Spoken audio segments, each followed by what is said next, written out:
참, 이제 13주, 아니, 11주째입니다. 다음 주가 12주인데,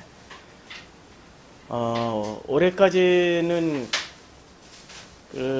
끝까지 다 이제 하고, 계시록을 끝까지 다 하고, 내년 1월부터는 전도서 시작하겠습니다. 그래서 계시록이 앞으로 주말에는 좀, 아니 연말에는 좀 점핑을 좀 하겠죠. 연말에는 가족과 함께 보내야 되는 시간들도 있고 하니까 한 3-4번 남은 것 같아요. 그러면 다 합치면 한 3-4번 남았으니까 그 시간 동안에 계시록을 이제 우리가 충분히 좀 살펴보겠습니다. 근데 저희 계시록 종말론 강해는 특징이 있어요. 스스로 요한계시록을 읽어내야 돼요. 스스로 읽어내고 스스로 읽는 가운데 하나님과의 그 만남 속에서 계시록을 본인 스스로가 읽는 사람이 깨달아가야 되는, 그래야 다시는 휘둘리지 않거든요. 가짜들에게. 이 가짜들에게 제일 많이 휘둘리는 그 성경이 요한계시록이고, 그리고 이 가짜들에게 휘둘리다 보면은 불안해서 못 살아요. 제일 큰 그 불안의 근원이 뭐죠? 죽음 아니에요. 망한다라는 거. 죽는다, 망한다, 혹시라도 구원받지 못하면 어떻게 될까라는 이런 그 불안감이 밑바닥에 깔려 있는 거란 말입니다. 그런 불안감 때문에 그 불안감을 가장 극대화시켜주는 성경이 계시록이란 말이에요. 요한계시록을 통해 가지고 낚시를 하면은 사람들이 10중 8구 다 걸려요. 그러면 요한계시록은 왜 그렇게 낚시질하는데 최고 좋은 성경일까? 질문 한번 던져볼게요. 요한계시록 가지고 낚시질에서 성공한 사람들이 만든 교단이 있습니다. 어떤 교단이 있죠? 요한계시록 가지고 낚시질에서 성공한 교단. 여호와 증인. 잘 아시네요. 여호와 증인이 14만 4천 가지고 장사해서 요한계시록 가지고 처음에 장사해 가지고 그 낚시 미끼를 던졌더니 물었더라는 거죠. 그래서 그 여호와 증인이 지금 만들어진 게 거의 한 200년 되죠.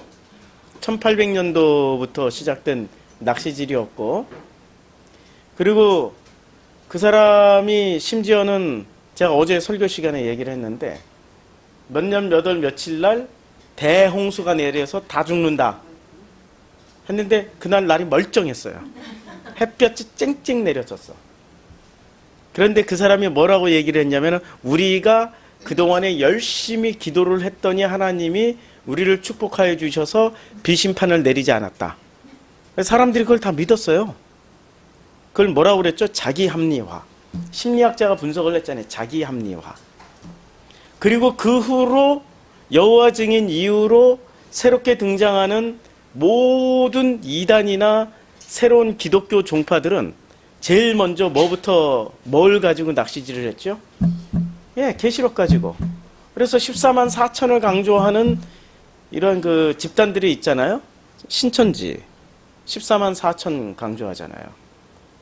뭐 그런 거 강조 안 하는 집단이 어디 있어요? 지금은 대한민국에 이단이라고 딱지 붙은 데는 전부 다 뭐 가지고 낚시질을 했어요? 요한계시록 가지고 다 낚시질을 했어요. 그러면 교회가 이렇게 조그만 개척교회예요. 교회가 좀 부흥을 하고 싶어. 그러면은 뭐 가지고 낚시질하면은 부흥이 될까요? 요새는 부흥회 한다고 사람들이 안 모여들어요. 아시죠? 옛날에는 부흥회 하면 사람들이 막 모여들어서 그냥 잔치집 같이 막 북적북적 되고 그랬는데, 요새는 부흥회도 사람들이 안 가요. 왜냐면 부흥회 가도 이제 능력도 안 나타나. 70년대 80년대에 나타났던 그런 능력도 없어. 요새 부흥회는 가봐야 이렇게 밀어서 넘어뜨리기만 해요. 기름 부은다고 이렇게 기름이나 붓고 무슨 올리브유 비싼 거, 엄청 비싼 거, 그거 진짜 향기로워요. 이렇게 머리에다 부으면 한 방울만 떨어져도 그냥 향기가, 이거 올리브 갖다 들이붓고. 심지어는 그 순전한 나드 대표 있잖아요. 그분, 그 목사님은 출판사 순전한 나드. 예, 그분은 이렇게 진짜 뿔에다가 기름을 다윗의 뿔 해가지고 이렇게 붓기도 하고. 부흥회 가봐야 그런 거밖에 안 해요, 요새는. 그러니까 부흥회도 인기가 없어요. 그럼 뭐가 인기가 있을까? 요한계시록 하면은 사람 모여들어요, 요한계시록. 저도 요한계시록 강의한다고 아파트 요 상가 주변에다 한번 붙일까 했는데, 그러면 안 될 것 같더라고. 가뜩이나, 그렇게 하면은 사람들이 오는 게 아니라 손가락질 할 것 같아. 가뜩이나 우리 교회 간판도 없고, 십자가도 안 붙어 있는데, 저거 확실하게 이단이구나. 이럴 것 같아가지고, 아예 광고도 없이, 홍보도 없이 그냥, 이렇게 요한계시록을 하고 있습니다. 이 요한계시록은 낚시질하는데 최고 좋은 성경 중에 하나예요. 왜 그럴까요? 언어 자체가 일상 언어가 아니에요. 마가복음에 쓰여진 언어하고 사도행전에 쓰여진 언어하고 요한계시록의 말을 한번 비교를 해보면 무지하게 차이가 많이 납니다. 무지하게 차이가 많이 나요. 요한복음은 무슨 아무데나 펴서 20장? 아무데나 한번 펴볼까요?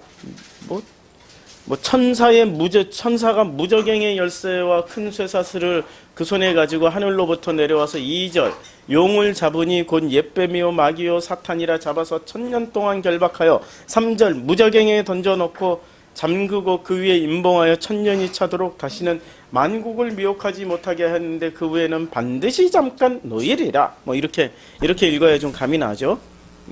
좀 이렇게 운율을 맞춰가지고 뭔 소리인지 하나도 모르겠어.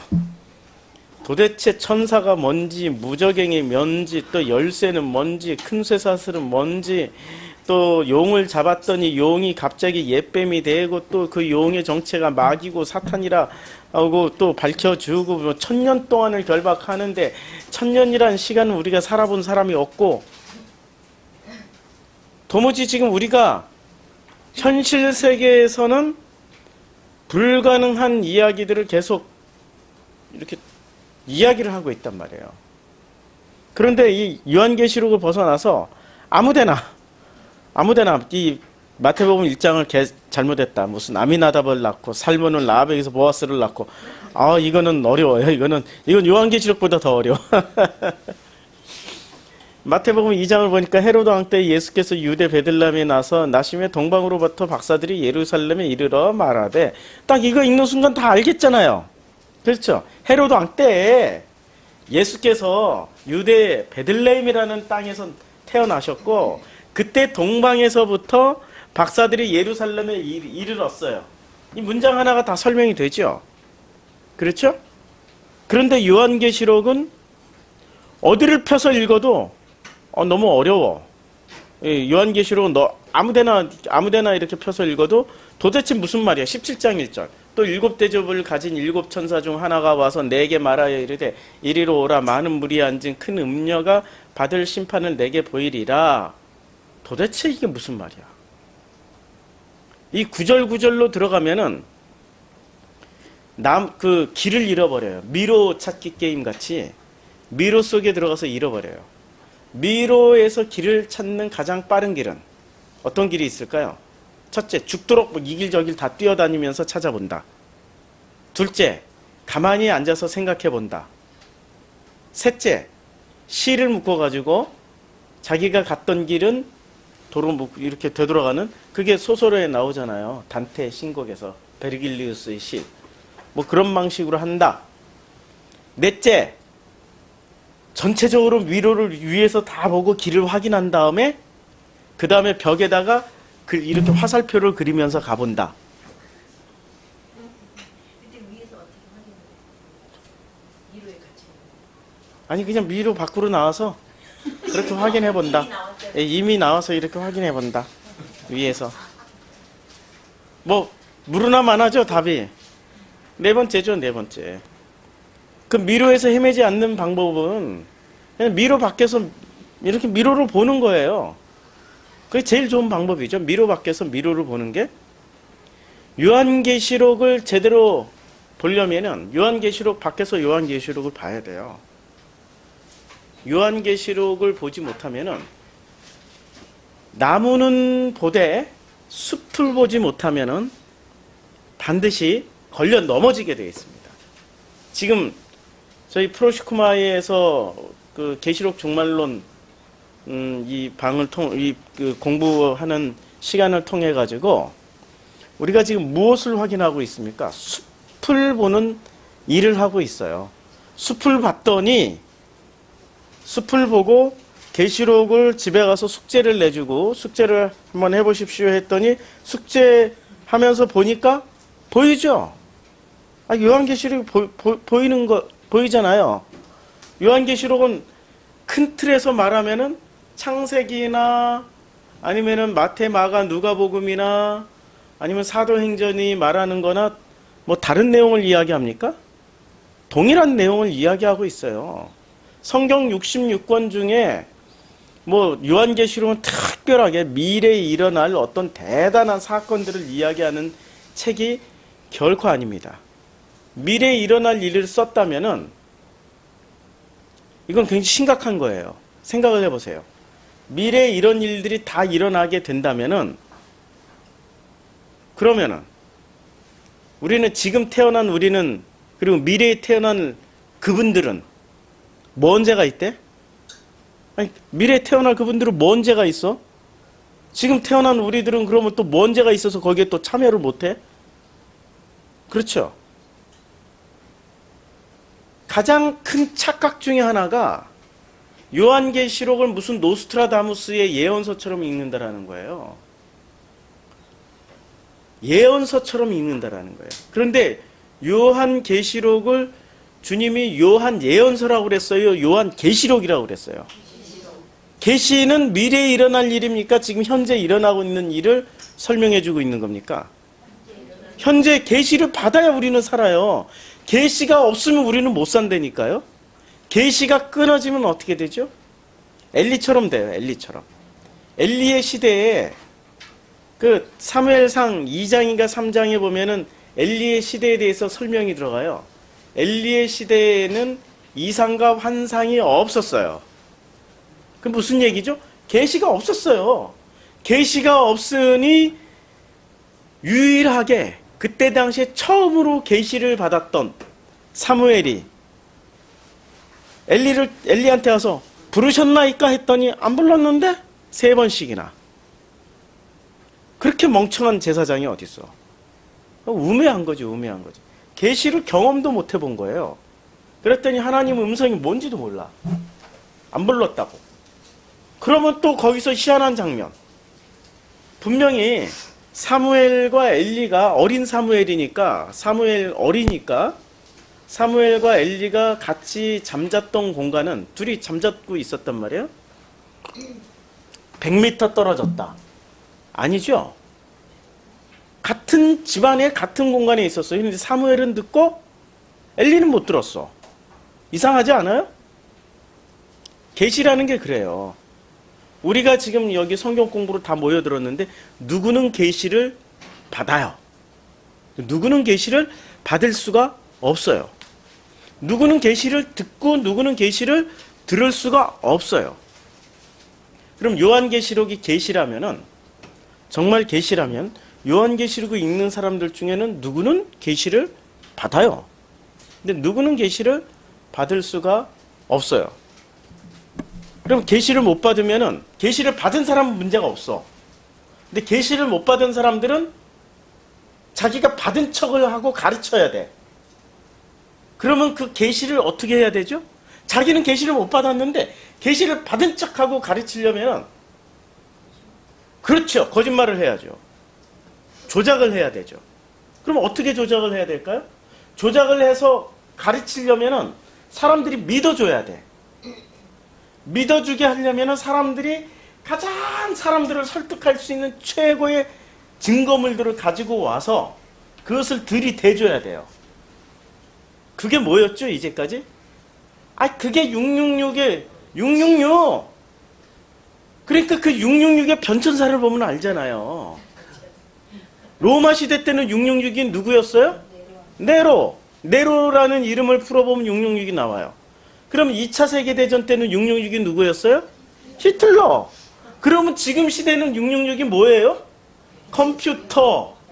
컴퓨터를 분석하면 666이 나와요. 베리칩. 이 변천사를 보면 알아요. 그러면 그게 뭐였죠? 계시예요? 조작이에요? 계시는 변해요? 안 변해요? 안 변해요. 절대 안 변하죠. 계시는 절대 안 변해요. 그런데 계시가 아닌 것은 어떻게 되죠? 변화하는 거죠. 시대에 따라서 상황에 따라서 얼마든지 바꿔낼 수 있어요. 계시는 시대와 상황에 따라서 절대 안 변해요. 변하면 안 되는 거죠. 기준점 자체인데 그게 절대 진리인데 바뀌면 안 되는 거죠. 그런데 사람들은 절대적인 그 계시를 찾기보다는 요한계시록을 통해 가지고 가짜를 찾고 가짜에 더 목매달려서 아직 자기 목을 메고 그냥 끌려다니고 있어. 개 목줄. 그러니까 개 목줄이야, 개 목줄.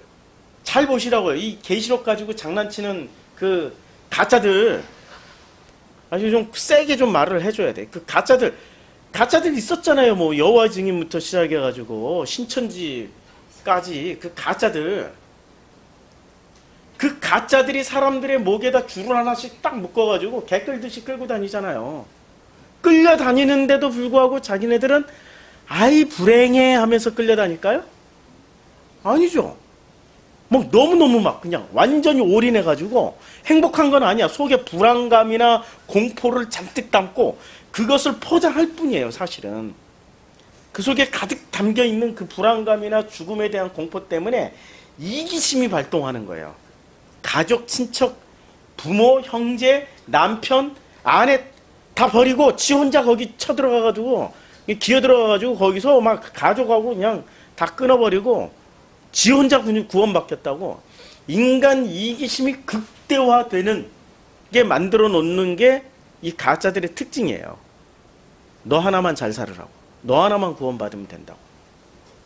성경이 어디 그런 식으로 얘기를 했어요. 성경은 내 이웃을 내 몸처럼 사랑하라고 그랬지. 사람이 그 나무 속으로 들어가면은 길을 잃어버려요. 나무와 나무 사이로 들어가면 길을 잃어버려. 그 나무를 멀리서 먼저 보는 일이 있어야죠. 숲을. 제가 산을 다녔잖아요. 이제 산악 전문가잖아요. 항상 산에 오르기 전에 딱 숲으로 들어가기 전에 산을 저 멀리서 봐요. 그리고 내가 가야 될 길을 이렇게 대충 찾아요. 북한산 같은 데도 길 다 있지만 내가 가야 될 길을 이렇게 올라가서 저 능선을 타고 올라가다가 저쪽으로 하산해야 되겠다. 대충 그렇게 그리고 가면은 그렇게 저는 가요. 근데 이런 그 로드맵도 없이 무조건 들어가지고 사람들이나 따라다녀야 되겠다. 그러면 사람들이나 따라다니고 다음에 또 가려면은 또 따라다녀야 돼. 길이 기억이 안 나. 자기가 한번 전체적으로 로드맵을 보고 찾아간 사람은 다음에 또 그 길을 찾아갈 수 있죠.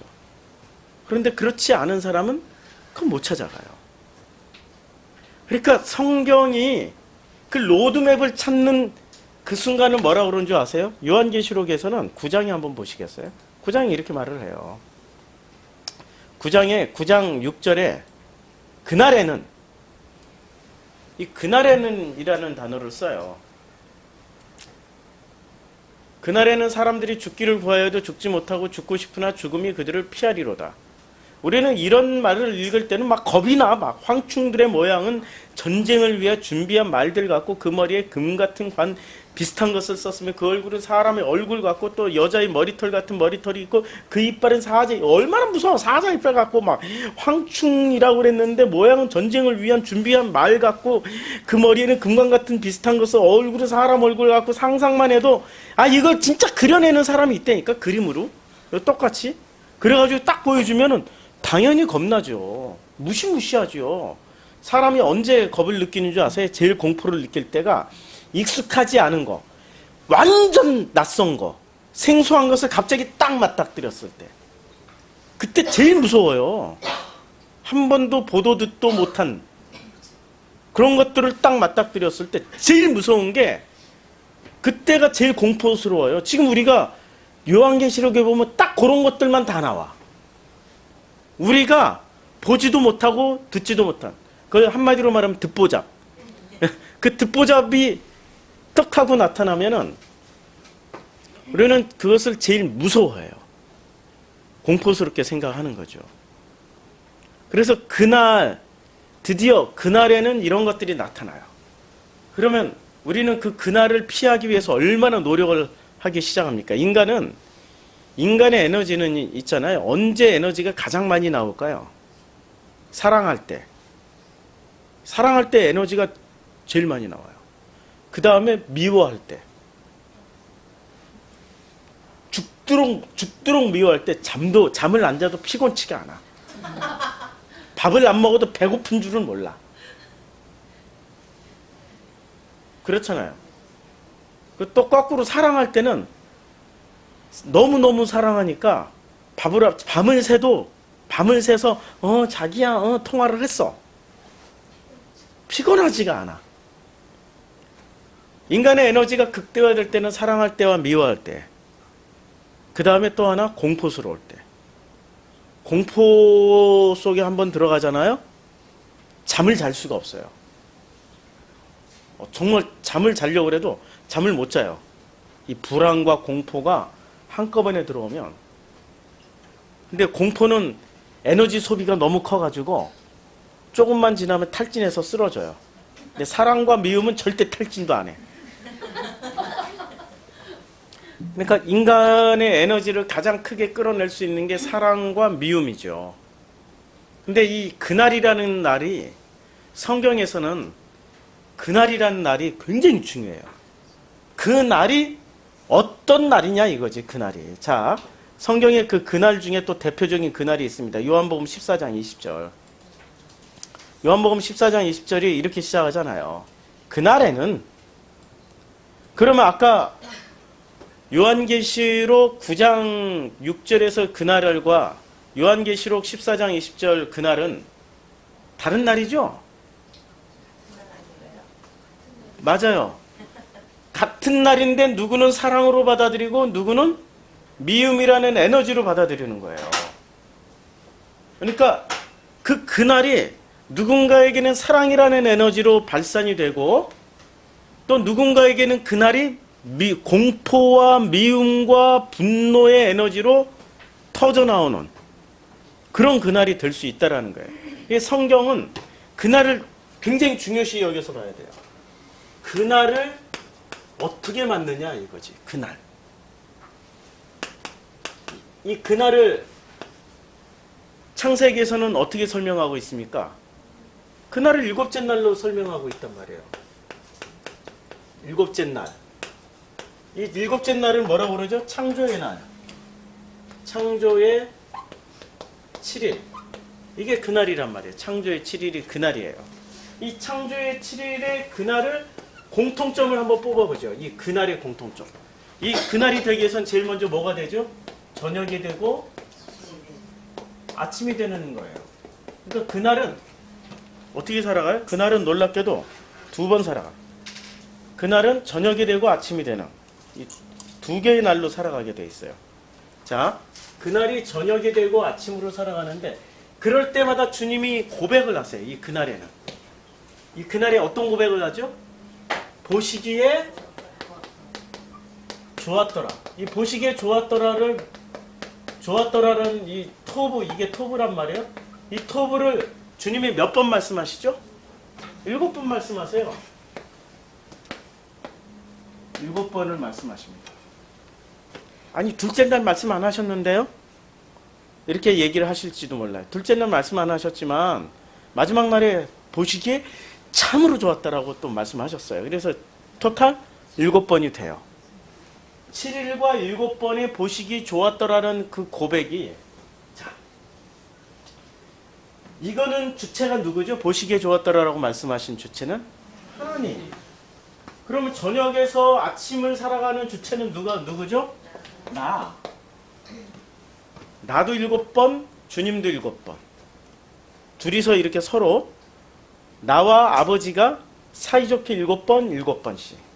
그렇죠? 근데 어긋나는 날이 한 번 있어요. 둘째 날은 좋았다라고 얘기를 안 했어요. 7번은 하셨지만. 뭐 한 번 이렇게 징검다리가 있긴 있어요. 한 번 빼먹고 이렇게 가신 날은 있긴 있어요. 그러나 횟수를 보면은 7번, 7번.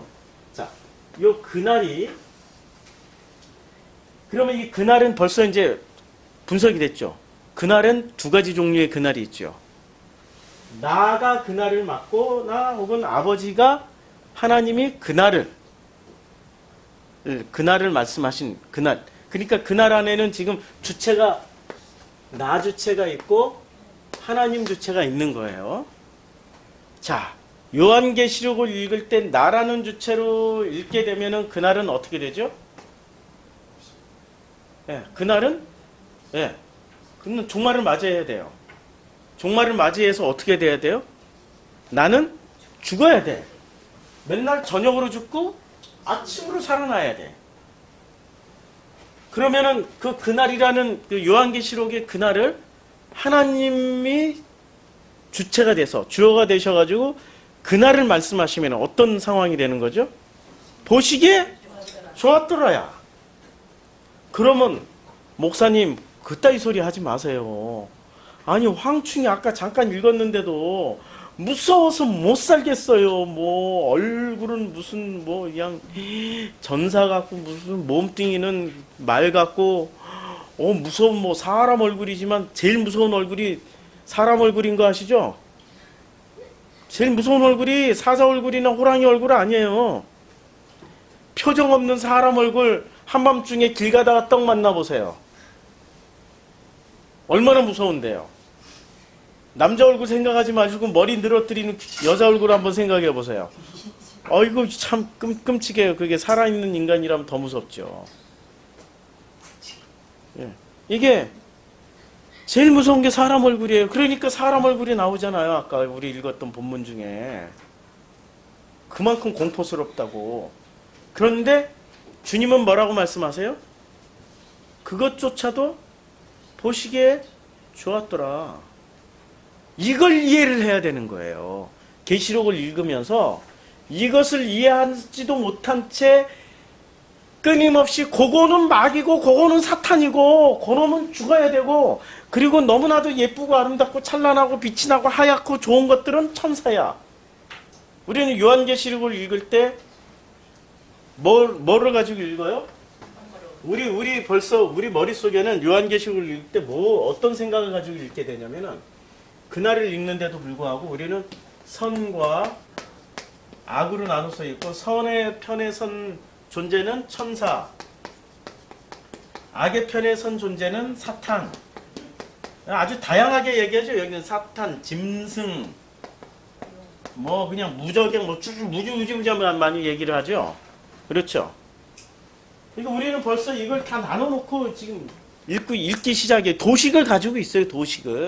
도식을 가지고 요한계시록을 읽으니까 나쁜 건 몽땅 이거야. 사탄이야. 좋은 건 전부 다 천사거나 하나님 쪽이야. 이게 기본 전제가 돼 있어. 이것을 벗어나서 설명을 하는 순간 사람들은 어떻게 생각하냐면 목사님이 좀 이상해. 목사님이 저 목사님은 우리가 익히 알고 있는 대로 얘기를 안 하고 낯선 것을 얘기하잖아.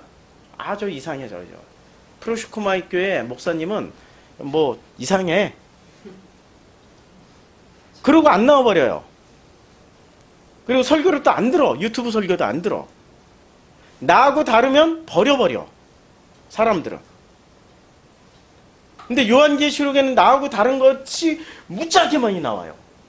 나하고 다른 거 다 나하고 달라. 사실은. 전부 다 모양새도 나하고 달라. 외모도 나하고 달라. 하는 짓거리도 나하고 달라. 나는 착한 짓거리 하고 싶은 사람이지 무슨 대접을 먹고 뭐 그냥 가서 막 인을 치고 막 불 속에 집어넣고 무저격성이 쳐놓고 발로 밟고 이런 짓 안 한다니까? 나는 본래 그런 거 악하고는 상관이 없어. 그거 벌써 악이라고 규정하고 있단 말이에요. 그게 요한계시록을 읽는 우리의 기본적인 입장이라고요. 우리는 요한계시록을 읽을 때 왜 이렇게 벌써 뭔가를 나눠놓고 읽어요? 그러면 저는 지금 무슨 얘기를 하고 있는 거죠? 나누지 말라고 하나라고 지금. 이게 하나라고. 이게 하나가 선악이 우리 속에 있는 하나라고. 선하게 하나라고 그러면 또 그냥 돌 던져. 이게 전부 누구 속에 있어요? 나라는 존재 속에 있으니까 내 속에서 하나가 돼 있는 거예요. 전부 다 선만 가지고 있는 사람 있어요? 없다니까? 전부 다 악만 가지고 있는 사람 있어요? 목사님 있어요. 누구? 사이코패스요. 아, 참 마음이 어려워. 그거는 내가 보기에 아니고 하나님이 왜 보시기에 좋았다라고 그러셨을까요? 하나님이 왜 그 첫째 날부터 일곱째 날까지 왜 보시기에 좋았다라고만 말씀하셨을까? 보시기에 악하다라는 것도 한 번쯤 있어야 되는데 왜 보시기에 좋았다라고만 말씀하셨을까요? 우리의 머리털까지 세시는 하나님이세요. 자, 내 아들놈을 내 뱃속에서 낳은 내 뱃속에서부터 넣어놨다가 태어나서 같이 30년을 살은 아들놈이야. 근데 이놈이 사이코패스야. 정말 사이코패스 중에는 살인자도 있지만 다 살인자는 아니에요. 인구의 30%는 사이코패스예요. 그 사이코패스들이 대기업 CEO하고 성공하는 사람들이 대부분 다 사이코패스 집요하고 머리 좋고 아주 가면 잘 쓰기 때문에 대부분 막 정치인들 중에 성공한 사람들 그 중에 이런 얘기하면 또 집단 민원 들어오니까 사이코패스일 가능성이 조금이라도 높다. 성공하지 못한 우리들은 사이코패스일 아닐 가능성이 더 높다. 그러면은 내 자식이 30까지 같이 살았는데 내 자식이 나쁜 놈이야 이렇게 생각하는 부모가 있을까? 엄마가 있을까요? 남들이 다 손가락질해도 엄마는 손가락질 안 한다니까. 왜? 엄마는 다 아니까. 엄마는 남들이 다 손가락질해도 얘가 얼마나 어떤 면에선 정말로 보시기에 좋았다라는 그 아버지의 그 말씀처럼 어떨 때는 내가 걔로 인해서 너무나도 기뻤고 행복했고 그런 것들을 공유하고 있기 때문에 손가락질을 할 수가 없어요. 그치요? 진심을 알아. 얘는 그 마음이 서로 통했어. 안 되니까 머리털까지 세셨다라는 그 말씀은 나를 낳으신 그 엄마처럼 다 알고 있다는 얘기예요. 그러면 다 알고 있는 그 사람이 미워할 수 있을까요? 감옥에 들어가 있는 그 살인범들, 무슨 전과자들, 감옥에 들어가 있는 그 사람들의 그 엄마들을 진짜 사랑하는 관계라면 미워할 수 있을까? 남들은 다 미워해도 안 미워한다니까. 그냥 좋은 아들이고 좋은 딸이에요. 그런데 그 관계가 형성이 안 돼 있으면 당연히 감옥에 들어가야지. 죄 지었으면 들어가야 될 거 아니야? 벌 받아야지. 이러고 그냥 객관적인 판단만 내려요. 주관적인 판단이 이루어질 수가 없어요. 요한계시록을 읽을 때 우리는 어떻게 읽어야 되냐? 요한계시록을 읽을 때. 자, 하나님이 우리를 일곱째 날로 만들어 가시면서 우리를 일곱째 날로 완성시켜 가요. 그래 8일째로 완성시켜요. 우리를 완성시키는데 주님이 어떤 마음으로 우리를 만드실까요? 다 보시기에 좋았다라는 것은 이미 첫째 날부터 우리의 머리털까지 다 세신 바가 된 거예요. 그렇죠? 다 파악하셨어. 파악 정도가 아니야. 태어나서 죽어서 영원히 그 모든 시나리오를 주님이 다 알고 계셔.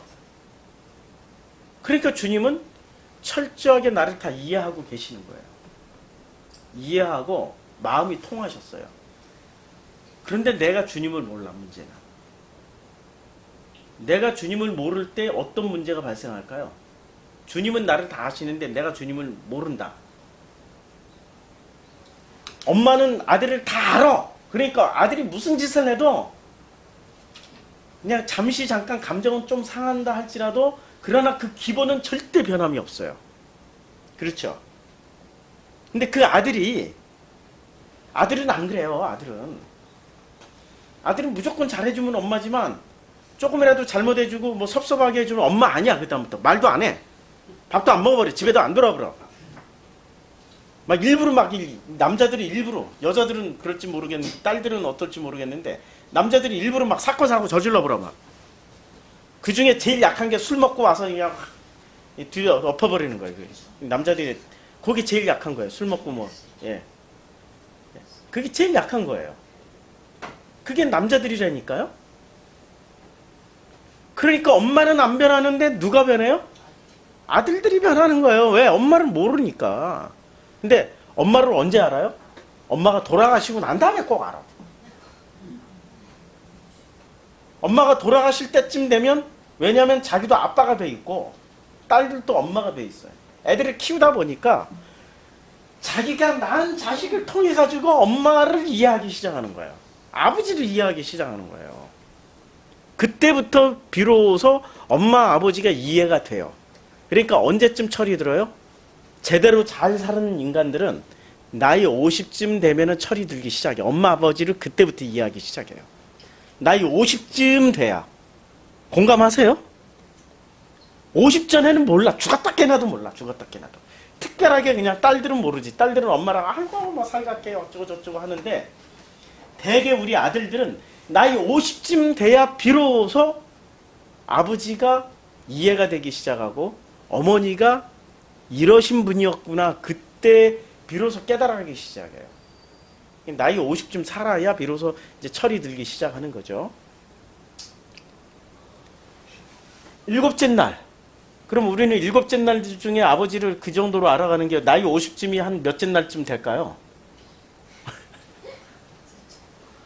다섯째 날쯤 되겠지 뭐. 그냥 나이 70으로 오면 80으로 오면 그쯤 되겠죠. 뭐 그 엉터리 같은 얘기지만 우스갯소리로 사람마다 다 달라요. 첫째 날 이미 그날이 되는 사람이 있어요.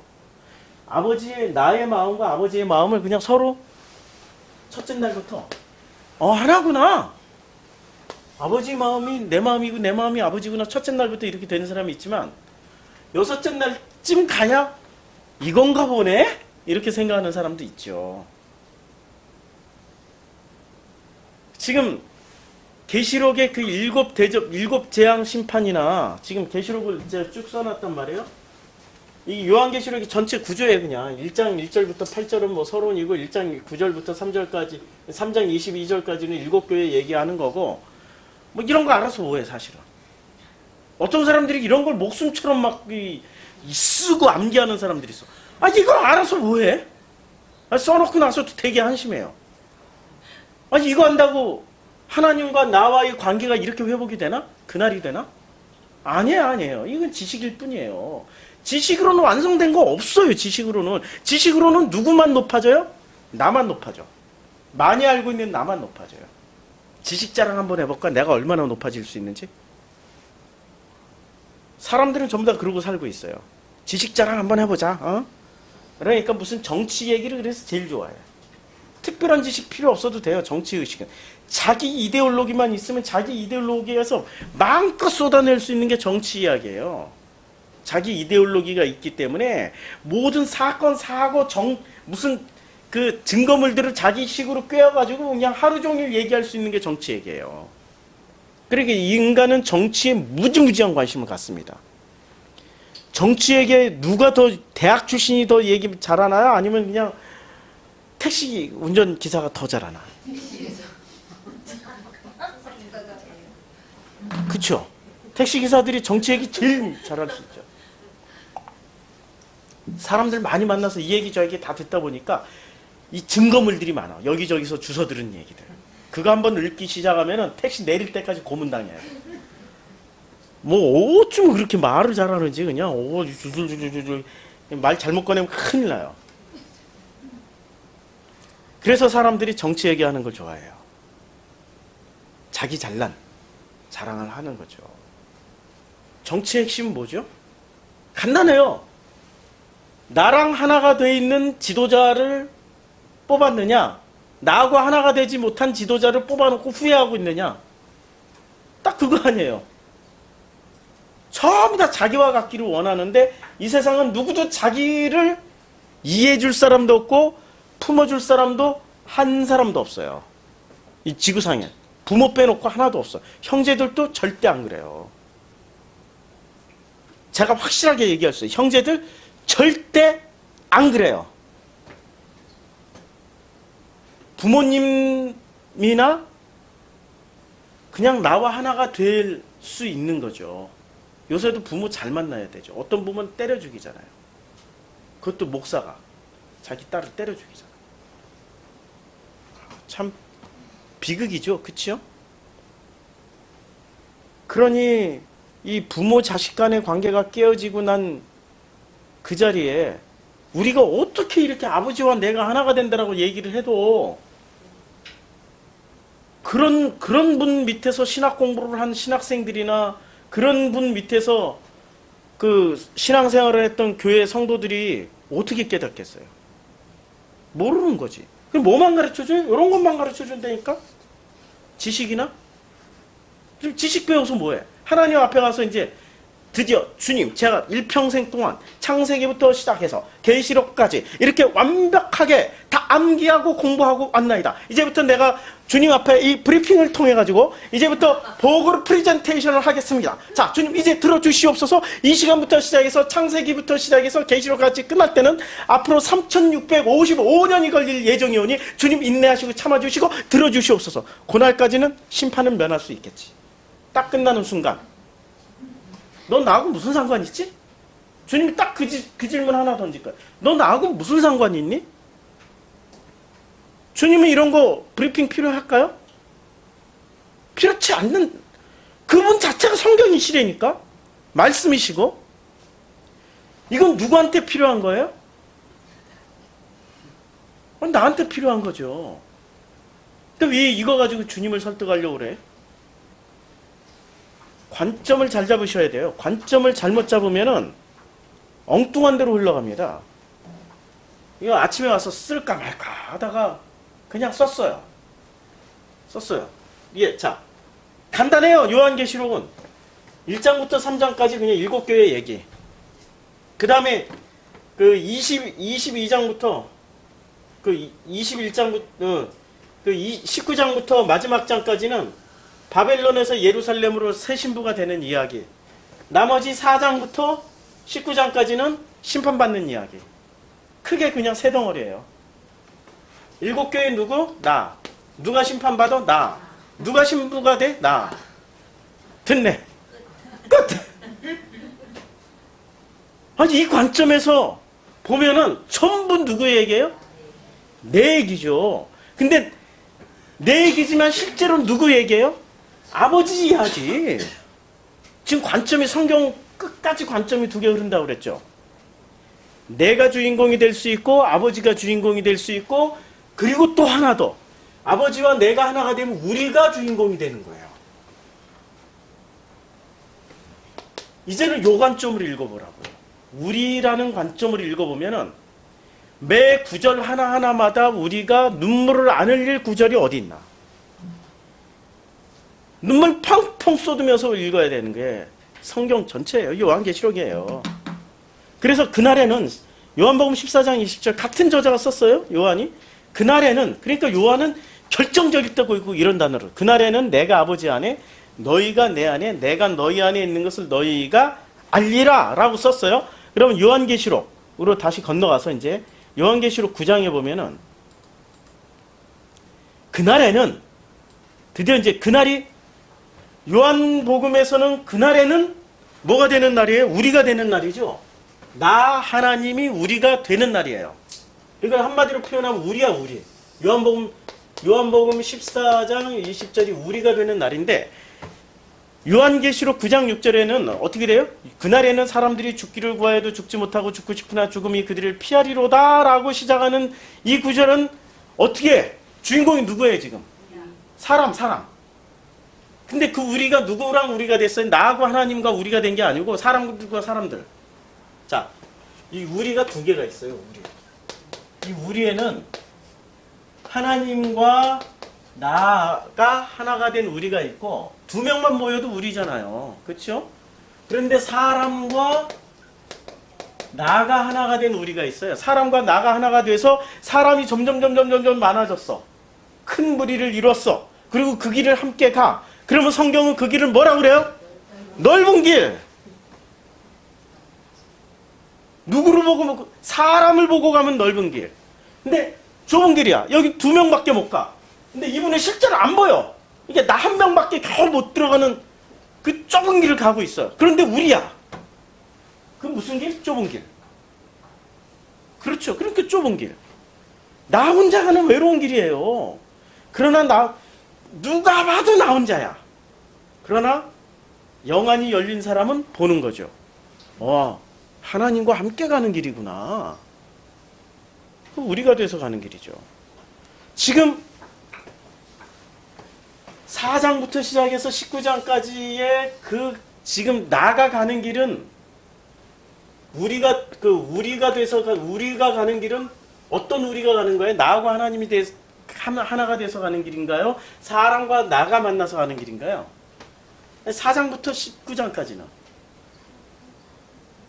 사람과 사람끼리 만나가지고 큰 길 가다가 만난 이 온갖 재앙들과 심판들이에요. 온갖 재앙들과 심판들은 누구를 위해서 존재하죠? 누구랑 전쟁을 치르세요? 주님은? 하나님과 내가 하나가 안 되니까 요 관계를 일단 끊어야 돼. 질투하시는 하나님이야. 그래서 성경은 질투하시는 하나님이라고 그러는 거예요. 무슨 내가 우상 숭배해가지고 질투하시고 우상을 때려 부르시고 그냥 그 우상도 누가 허락하셨어요? 하나님이 허락했기 때문에 있는 거지. 하나님이 허락 안 했으면 다곤 신전처럼 다 박살내버려요. 주님 스스로가 다 박살을 내버려요.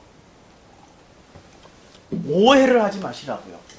우리는 굉장히 많은 것들을 하나님 중심으로 생각을 안 하고 아주 기가 막히게 나 중심적으로 생각을 해서 모든 정보를 이렇게 바꿔버려요. 이 모든 것은 하나님이 허락해서 존재할 수 있는 거예요. 하나님이 허락을 안 하시면 존재가 불가능해집니다. 하나님이 허락하실 때만 존재할 수 있어요. 하나님이 허락 안 하시면 불가능해요. 나란 존재도 하나님이 허락했기 때문에 지금 여기서 생명이 호흡이 붙어 있고 살아갈 수 있는 거예요. 이 모든 지금 요한계시록의 주권자, 생명의 주권자는 누구세요? 근데 왜 자꾸 사탄이라고 생각해?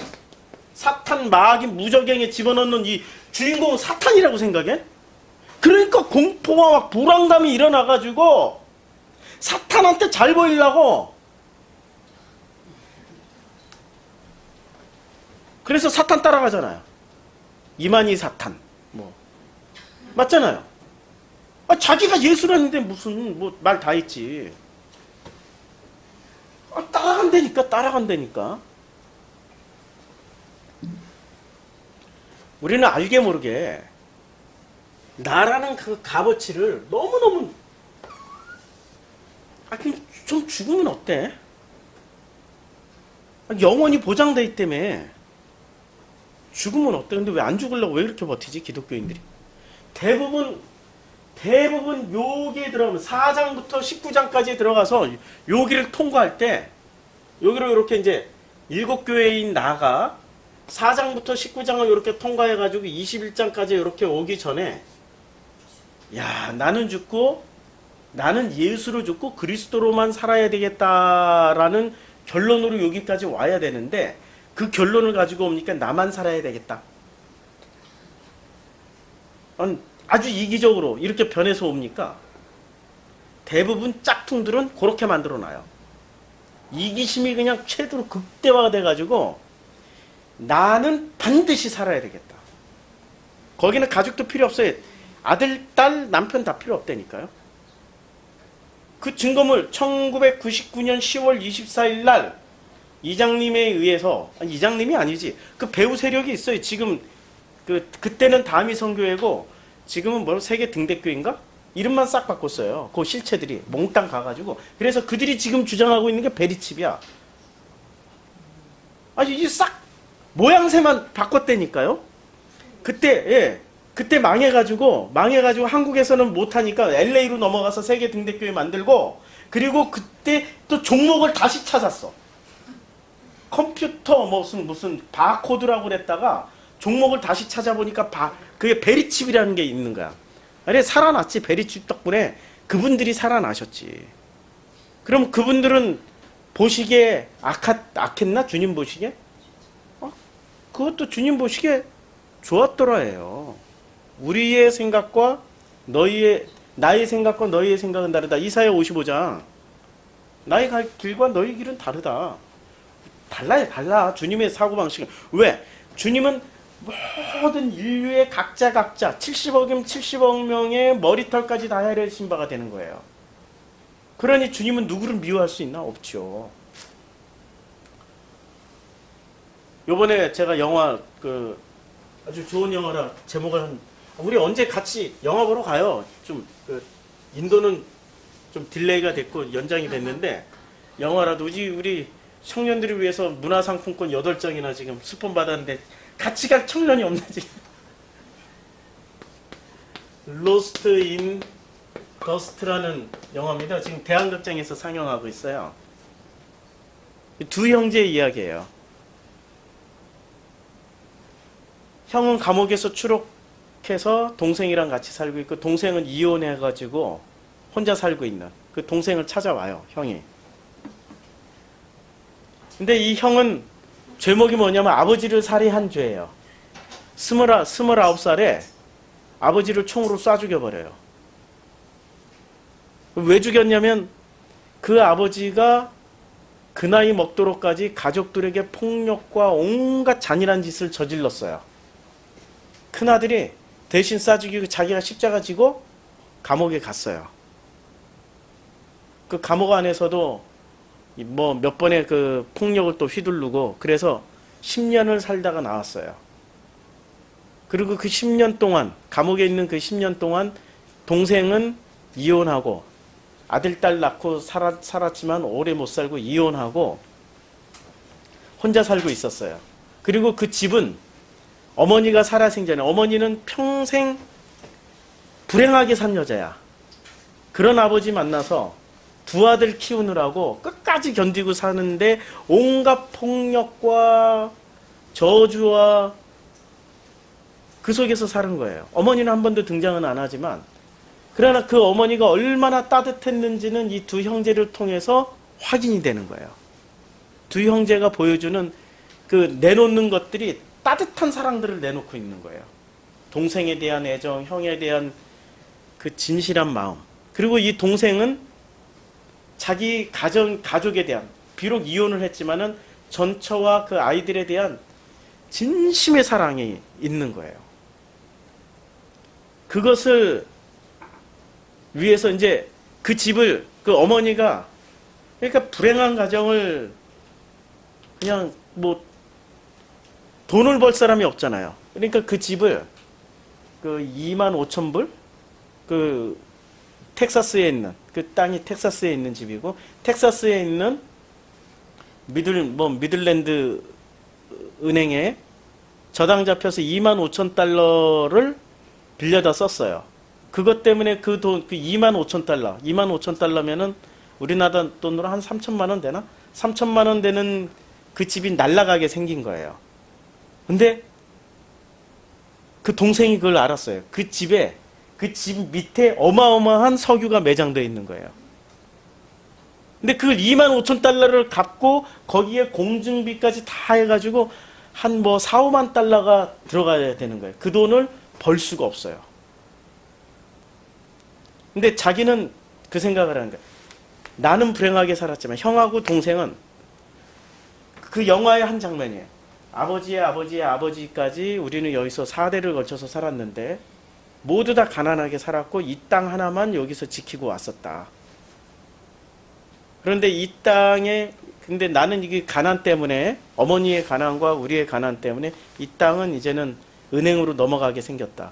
근데 그 땅에는 하루에 25,000달러가 나오는 땅이에요. 하루에 석유가 나오기 시작하면 이것을 돈을 갚을 길이 없다. 그리고 이제 영화가 시작되는 거예요. 은행 강도 해서 돈을 모아요. 그래가지고 딱 그만큼 돈 만들어가지고 은행에 빚을 갚고 다 공증 쓰고 다 하고 그리고 형은 마지막에 경찰의 총에 맞아 죽어요. 그 영화를 보면서 내내 드는 생각은 무엇이 선이고 무엇이 악이지? 선과 악의 경계가 무너지는 거예요. 그 사람의 그 내밀한 속에 숨겨져 있던 그 스토리들을 알게 되고 그 속에 감춰져 있던 그 사랑이라는 것을 보게 되는 순간 은행 강도인데도 손가락질을 할 수가 없는 거예요. 우리 하나님이 우리를 보실 때 그렇게 보신단 말이에요. 우리는 누구 하나 손가락질 안 받고 살 수 있을 만큼 퍼펙트한 선으로 살아간 사람은 한 명도 없어요. 손가락질 받을 수밖에 없는 삶을 살고 있단 말이에요. 그럼에도 불구하고 하나님이 나를 용서해 주시는 이유는 그분이 나를 누구보다도 많이 아는 분이니까. 그분이 나를 다 알고 있으니까. 나를 100% 이해해 주고 있는 분이니까. 나한테 그런 걸 먼저 안 따지세요. 묻지를 않으세요. 그냥 품어주시는 거죠. 그냥 그게 품는 게 그게 사랑이란 말이에요. 근데 우리는 그런 방식으로 누구를 사랑해 본 적이 없는 거예요. 어떻게 사랑하죠? 내 속에 있는 것, 착한 것을 꺼내서 잘해주는 게 사랑이라고 생각을 해요. 우리 사랑의 방식이 아니라니까 그거는.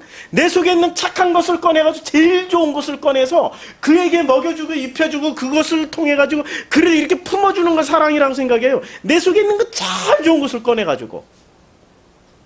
그게 사랑이 아니에요. 진짜 사랑은 그를 100% 알고 그를 100% 이해해주고 그 어떤 것도 판단 정지 안 하고 그냥 다 받아주는 거예요. 그게 하나님의 사랑이라니까요. 우리 인간의 사랑은 왜곡돼도 너무나도 많이 왜곡되어 있는 거죠. 계시록이 지금 뭘 보여줘요? 나라는 존재를 1장부터 3장까지 나라는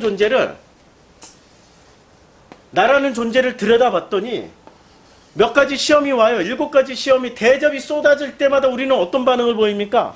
못 살겠어요. 죽겠어요. 살려주세요. 그러면 되는데 저항을 해요. 여기서 터닝포인트 16장부터 저항을 해.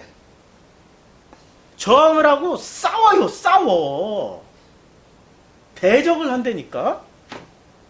나를 가장 잘 이해해 주시고 다 알고 있는 그분하고 전쟁을 치러요. 그러면 전쟁을 하면은 우리 누가 이길까요? 전쟁을 하면 내가 이길까요? 하나님이 이길까요? 하나님이 궁극적으로 이기지만 전쟁하는 과정은 하나님이 더 많이 다칠까요? 내가 더 많이 다칠까요? 아니죠. 나하고 내 아들하고 전쟁하면은 누가 맞아줘야 돼요? 당연히 아빠가 맞고 엄마가 맞아줘야지. 누가 두들겨 맞아요? 주님이 두드러 맞지. 주님이 지금 누구한테 맞아요? 두드러 패는 주체가 나라니까. 이 계시록이 지금 이거 얘기해주고 있는 거예요. 우리가 주님을 두드려 패고 있는 거예요. 이게 지금. 그래서 아까 9장 6절에 9장 7절에 보면 황충들의 모양은 전쟁을 위하여 준비한 말들 같고, 이게 누구를 읽어야 돼? 황충이 어떤 놈? 나. 황충이 나야. 준비한 말들 같고 그 머리에 금관 같은, 왜 금관을 썼을까? 내가 하나님보다 높아져 있으니까. 내가 왕이야, 내가 임금이야 이러고 금관을 쓰고 있는 거죠. 얼굴은 사람 얼굴 맞잖아, 나. 이제 이해가 되시죠? 계시록은 철저하게 나하고 하나님과의 전쟁을 이야기하는데 주님이 일방적으로 맞으세요. 그냥 안 이기세요. 안 이기세요. 그 모습이 어디서 나와요? 십자가에서 죽음이란 말이에요. 그게 성경은 일관되게 십자가와 부활을 얘기를 하고 있는데 우리는 이것을 어떻게 읽었냐면 와 이게 사탄을 두드러 패고 황충을 막 짓밟고 막 그런 데서 쾌감을 느껴. 아니라니까. 기독교는 철저하게 주님이 죽어가는 모습을 찾아내야 되는 거예요. 누구한테? 나라는 존재한테 두드러 맞아가지고. 주님은 절대 스스로 안 이기세요. 지는 게 이기는 거야. 지는 게. 그게 지금 요한계시록 이야기예요. 그게 제가 드린 말씀이 요한계시록에 이게 현실 세계에서 나타나는 거고, 그리고 영계에서는 이렇게 나타나는 거죠. 우리가 영계 설명을 계속 해왔단 말이에요. 자, 보세요. 그 9장 14절에 보면 나팔 가진 여섯째 천사가 말하기를 큰 강 유브라데에 결박한 네 천사를 놓아주라 하매, 아니 어떻게 네 천사, 이 네 천사가 뭐죠? 이 네 천사가 어디서 나오냐면, 자 13절에 보면 여섯째 천사가 나팔을 불며 내가 들으니 하나님 앞에 금제단 넷불에서 하는 음성이 나서, 금제단 넷불은 뭐예요? 금제단의 넷불이 법계에 넷불이 한 음성이 나서 나팔 가진 여섯째 천사에게 말하기를 큰 강 유브라데는 어디에 있는 강이에요? 모르죠? 아니 창세기 2장이 나오잖아요. 유브라데, 유브라데 티그리스강 나온단 말이에요. 그러니까 이게 지금 무슨 얘기하고 있는 거예요? 창세기와 레위기와 그 신명기와 이 모세 오경을 얘기하고 있단 말이에요. 모세 오경에 나와 있는 그 얘기를 하는데, 네 천사가 놓였으니 그들은 그년 월일 시에 이르러 사람의 3분의 1을 죽이기로 준비된 자들이라. 우리는 이것을 읽으면 이제 불안에 시달려. 아니 죽어야 된다니까. 그 친구하고 저는 죽어야 돼요. 저도 이 수많은 컴플렉스들, 제가 이렇게 솔직해지기 전까지는 이게 불과 얼마 안 됐어요. 저 거짓말 많이 하고 살았어요. 서울대 다닌다고 그러고, 입학도 안 하고 졸업장도 없는데 서울대 다닌다고 그랬어요. 다니고 있었으니까. 그러나 거짓말이야. 이해를 못하세요? 네. 입학도 안 하고 졸업도 안 했지만, 그러나 친구가 서울대 다니는 친구들이 있어가지고 서울대 가서 청강했다라는 얘기죠. 그것을 나는 앞뒤 다 잘라먹고 나 서울대 다녀. 그리고 친구들도 다 있고 증거물 다 될 수 있어. 누구 교수 듣고 무슨 강의 어떻게 들었고 다 얘기할 수 있어. 앞뒤 잘라먹으면 앞뒤만 얘기하면 뭐가 돼요? 그렇지. 서울대 다니지.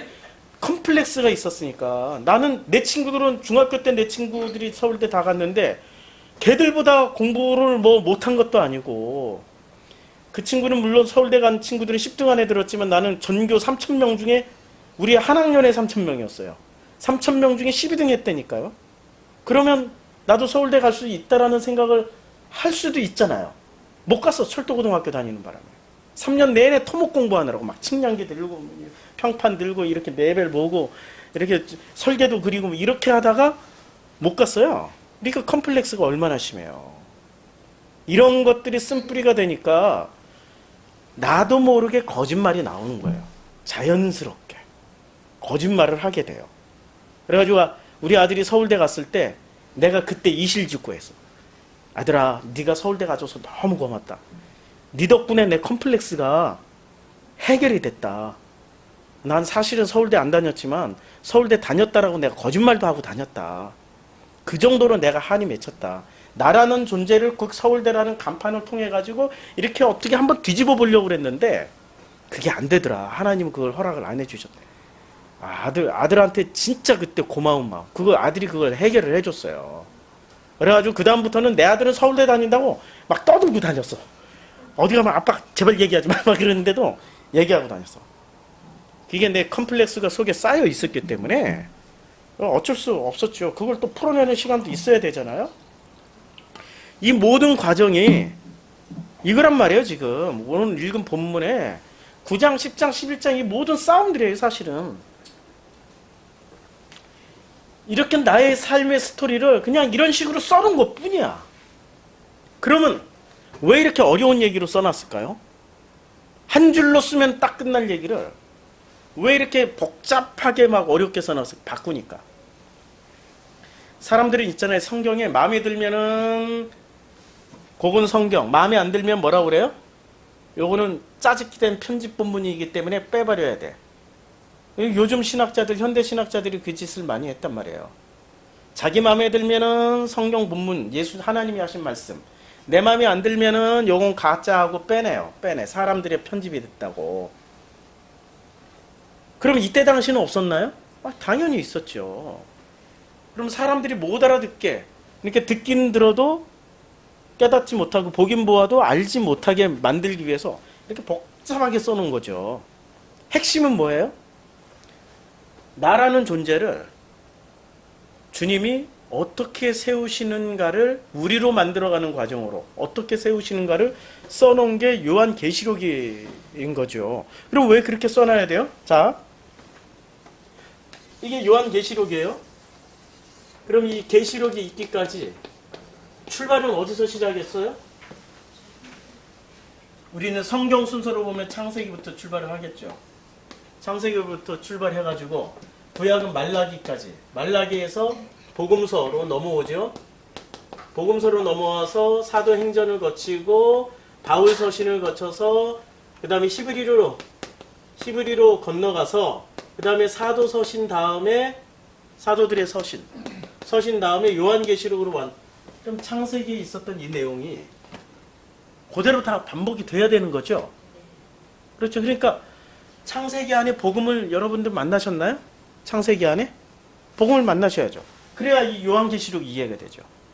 이렇게 엎어놓으면 이대로 만나는 성경이니까. 창세기하고 계시록하고 딱 만나는 성경이에요.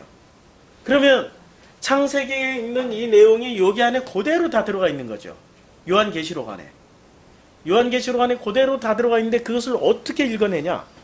우리가 그러면 창세기의 핵심 내용이 뭘까요? 창세기의 핵심 내용이. 창세기 핵심 내용. 뭐죠? 예, 보시기에 좋았더란데 그것을 보시기에 좋았더를 뭐로 풀어내냐면은 선악, 생명, 나무가 동산에 있었는데 이것을 보암직도 하고 먹음직도 하고 탐스럽게도 해서 사람이 이것을 선악으로 취한 거예요. 선악 생명인데 선악으로만 취해버린 거예요.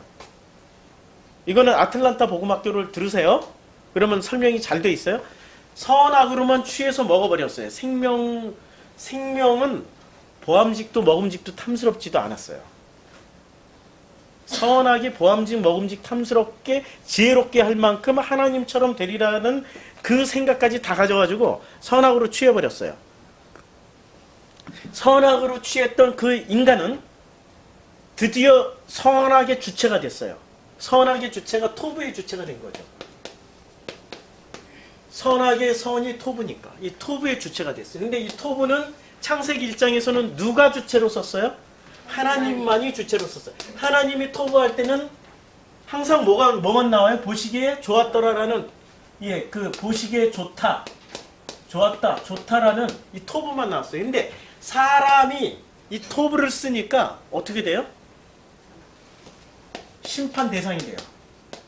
심판 대상이 되는데, 자, 창세기를 한번 볼게요. 자, 창세기 1장에서는 보시기에 좋았더라. 여기 나오죠? 보시기에 좋았더라. 자, 요것을 원전으로 한번 가볼게요. 자, 하나님이 빛이 있으라 가라사대 있었고, 보시기에 좋았더라. 이것을 몇 절에 나오냐? 예, 첫째 날이라 보시기에 첫째 날이라 보시기에 좋았더라가 몇 절에 나옵니까? 예, 나노사 그 빛이 하나님이 되시니 보시기에 좋았더라. 여기 있죠? 토부. 여기 토부예요. 자, 이 토부를 한번 쭉 나오는 구절을 여기다 놓고 더블 클릭을 하면은 전체가 다 떠요. 이게 이제 보시기에 좋았더라. 1장 10절에 나와요. 보시기에 좋았더라. 1장 10절도 보시기에 1장 12절도 보시기에 좋았더라. 지금 보시기에 18절도 보시기에 좋았더라. 27절도 보시기에 좋았더라. 여기 좋았더라 나오죠? 박스에. 그 다음에 1장 25절도 보시기에 좋았더라. 1장 31절도 보시기에 좋았더라. 그래서 한 번, 두 번, 세 번, 네 번, 다섯 번, 여섯 번, 일곱 번 보시기에 좋았더라라고 1장 31절까지 말씀하세요. 그 다음에 창세기 2장 9절에 그 토부가 어떻게 바뀌는지 한번 보세요. 창세기 2장 9절부터 또 토부가 여호와 하나님께서 그 땅에 보기에 아름답고 먹기에 좋은 나무, 토부가 먹기에 좋은 나무로 쓰여졌죠. 그리고 나무가 나게 하신 동산 가운데는 생명나무와 선악을 알게 한. 이게 토부가 1장에서는 전부 다 보시기에 좋았다라고 번역했는데 2장부터는 토부가 어떻게 나와요? 선으로 나와요. 선으로.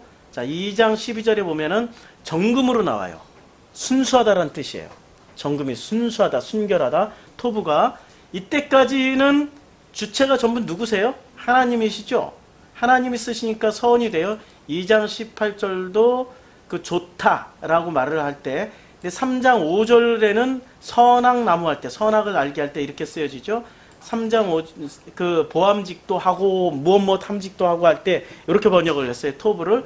그런데 이 토부를 누가 취해요? 사람이 따먹죠. 사람이 따먹죠. 사람이 따먹고 나서부터 이제 이 선악을 아는 이 3장 22절에 보면 여호와 하나님이 가라사대 보라 이 사람이 선악을 아는 일에 우리 중 하나같이 되었어. 이제 토부를 누가 쓰기 시작해요? 사람이 알았으니까 하나님처럼 돼서 하나님 우리 중 하나같이 돼서 선악을 쓰기 시작하는 거예요. 토부를 쓰기 시작해. 하나같이 되었으니 그가 그 손을 들어 생명나무 실과도 따먹고 생명도 뭐로 바꾼다는 얘기예요? 이게 따먹고 영생을 취한다는 얘기가 아니고 생명을 취해가지고 생명도 선악으로 바꿔버릴까 해서 뭐로 막아요? 불칼로 막아버려요. 에덴 동산을 불칼로 막아버리니까 이때부터 이제 토부가 어떻게 쓰여지냐면은 자 토부가 갑자기 3장 22절에 나오다가 6장 2절로 확 뛰어버려요. 토부라는 단어가 이게 지금 토부를 다 찾아준 거야. 이 기능이 토부를 다 찾아주는데 6장 2절에 어떻게 나오냐면 하나님의 아들들이 사람의 딸들의 아름다움을 보고 이 아름다움이 토부예요. 그러면 이제 토부의 주체가 누구예요? 사람의 아들들이. 사람이 이제 토부를 쓰기 시작해요. 사람의 아들들이 토부를 보시기에 좋았더라든지 선으로 쓰지 않고 뭐로 썼어요? 사람의 딸들이 예쁘다! 와 되게 예쁘다 할 때 토부를 썼어요. 그러면 토부의 주체가 사람이 됐으니까 토부의 주체가 이제 창세기 6장에 토부의 주체가 사람이 됐어요. 그러니까 주님이 어떻게 해야 돼? 하나님의 아들들이 사람의 딸들의 아름다움을 보고 자기들이 좋아하는 모든 여자를 아내로 삼아요. 모든 여자를 아내로 삼아버렸어요. 모든 여자를 하나님의 아들은 모든 여자를 아내로 삼아야 돼요. 오직 한 여자만 아내로 삼아야 돼요. 그 한 여자가 누구죠? 나. 하나님의 아들이 나라는 신부와 만나서 둘이 신랑 신부 해야 되는 거죠.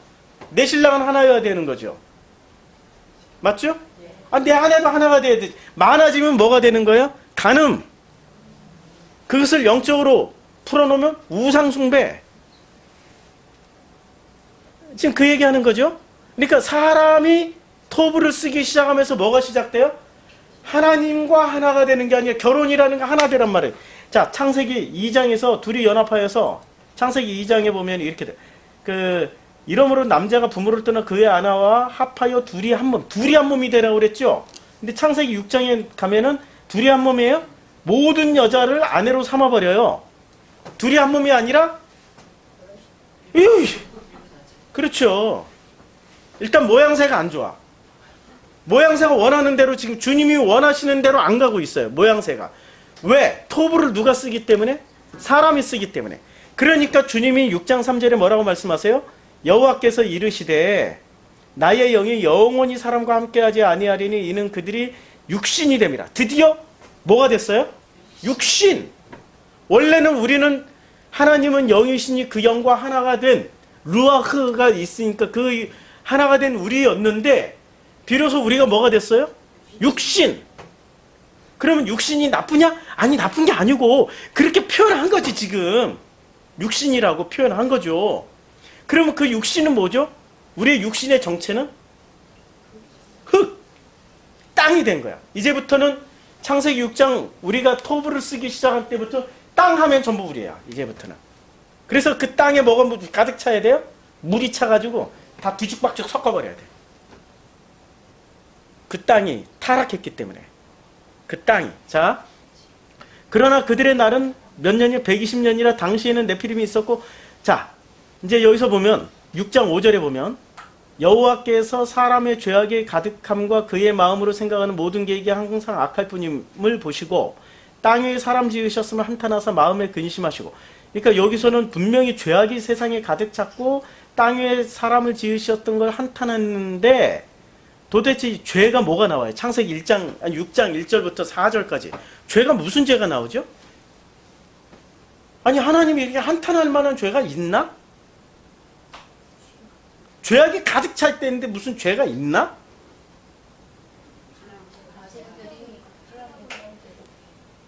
그렇죠. 지금 어떤 분들이 이렇게 얘기해요. 막 폭력적인 죄가 돼 있고 막 사회학적인 어떤 것들을 막 동원해가지고 이거 막 폭력이 관여하고 무정부질서고 이때는 뭐 질서가 없고 법이 없는 무법천지라고 얘기를 하는데 아니거든요. 이때야말로 법질서가 가장 잘 잡혀 있어서 사람들이 하나님을 필요치 않았어요. 의료보험 너무너무 잘 돼 있어가지고 900살 넘게 살았다니까. 사회보장제도가 그렇게 잘 돼 있다는 얘기예요. 900살 넘게 살았던 왜 900살까지 어떻게 900살 넘게 살 수 있을까요? 줄기세포 발명되고 뭐 이렇게 무슨 좋은 약품 발명되고 그럼 그거 먹다 보면 900살까지 산다니까요. 뭐 눈이 노화되면 눈 하나 바꾸고 뭐 피부가 노화되면 또 이렇게 그 있잖아요. 요새 무슨 그 차원병원 가서 이렇게 맞으면 그냥 안티 에이징 해가지고 이렇게 더 오래 살고 이렇게 있잖아요. 오래오래 살고 아니 지금의 시작이지만 이때는 그게 다 발명이 돼가지고 그래야 900살까지 사는 거 아니에요? 무슨 뭐 오존층이 파괴가 안 돼가지고 무슨 에이 그건 뭐 상상력이지. 진짜 상상력을 발휘하면 사회 시스템이 900살까지 살 수 있는 시스템이 돼 있단 말이에요. 폭력은 없었어요. 오히려 지금보다 더 안전하게 900살까지 평균 수명 900살. 이때 지금 평균 수명 900살 맞죠? 예. 뭐 그럴 수도 있고요. 실컷 놀다가 이것저것 다 해보고 뭐 그럴 수도 있고요. 뭐 그때 그런 데이터는 없으니까. 그런데 분명한 거는 결혼 늦게 했을 것 같아요. 왜냐면 사람의 아들들이 사람의 딸들은 이 데이터만 보면은 너무 난원이지 난원. 그러다가 어쩌다가 한번 결혼하는 거지. 한 400살, 400년 만에. 아유 참. 그리고 인구는 계속 늘어나겠죠. 인구는 계속 늘어나. 자, 그러다 보니까 여기에 무슨 죄악이 들어와 있어요? 첫째, 첫 번째는 토브라는 것을 사람이 쓰기 시작한 거예요.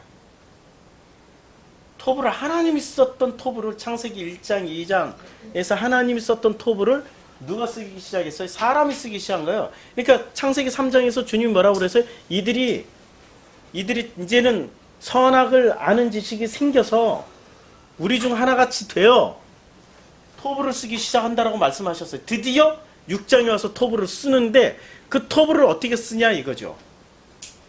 토브를 주님이 말씀하셨던 의도대로 보시기에 좋았더라라고 쓰고 있습니까? 아니면 쟤는 너무 예뻐. 내 걸로 취할래. 소유의 개념으로 쓰고 있는 거죠. 그게 심판의 대상이 되는 거예요. 그게 죄악이 가득 찬 거예요. 이게 뭐가 표현된 거예요? 사람 속에 하나님처럼 된 것을 하나님처럼 휘둘러 버리기 시작한 게 창세기 6장이에요. 하나님처럼 휘둘러 버리는데 뭐를 가지고 휘둘렀어요? 선악을 가지고 휘둘렀어요. 그러면 사람은 선악을 가지고 휘두르면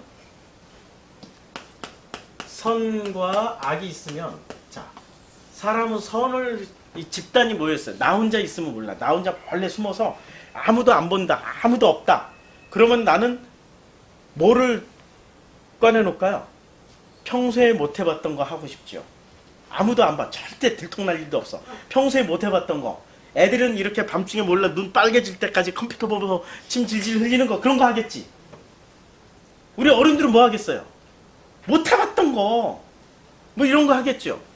그게 선에 가까워요? 악에 가까워요? 그렇죠. 이 선악 기준으로 보면.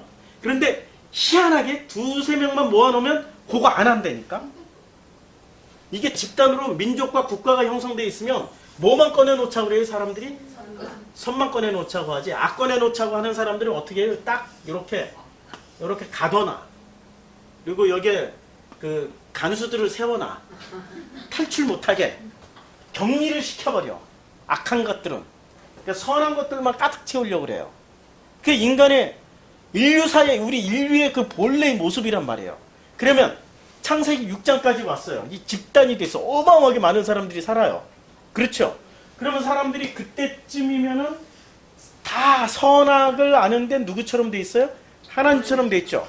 그러면 그들이 스스로 선악의 주체가 돼가지고 토브를 쓰기 시작했어요. 토브를 쓰기 시작했는데 이 토브를 가지고 뭐를 만들려고 그랬어요? 토브 자체가 선이니까 요걸 만들려고 그랬어. 요거를 하나님이 뭐라고 말씀하세요?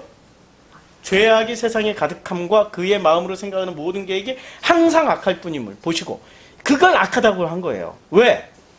선악의 주체가 하나님이 되어야 되는데 하나님과 하나가 되지도 않고 하나님과 지금 하나도 안 됐어요. 하나님과 이렇게 연합된 것도 아니에요. 인간 스스로가 선한 세상을 만들어 나가려고 하는 것이 그게 바로 죄예요. 그게 죄예요. 그러면 우리 인간의 모습으로 이제 인간의 입장에서 창세기 6장의 시대로 다시 되돌아갔어요. 되돌아가서 보면은 다시 돌아오고 싶을까요? 거기서 머물러서 살고 싶을까요? 그렇죠. 아유, 의료보험 완벽해. 사회보장 시스템 완벽해. 나이 600살이 넘으면 이제 기력이 좀 떨어져도 다 노후보장 다 돼 있어. 아, 세상이 300년 동안 노후보장 다 돼 있어가지고 전 세계를 놀러 다니면서 살 수 있어. 얼마나 대단해. 얼마나 좋아. 그쵸? 창세기 5장을 한번 보자고요. 여기 족보 나온 김에. 자, 이것은 아담의 계보를 적은 책이니라라고 했어요. 그 사회를 지금 창세기 6장을 설명하기 위해서 하는 거예요.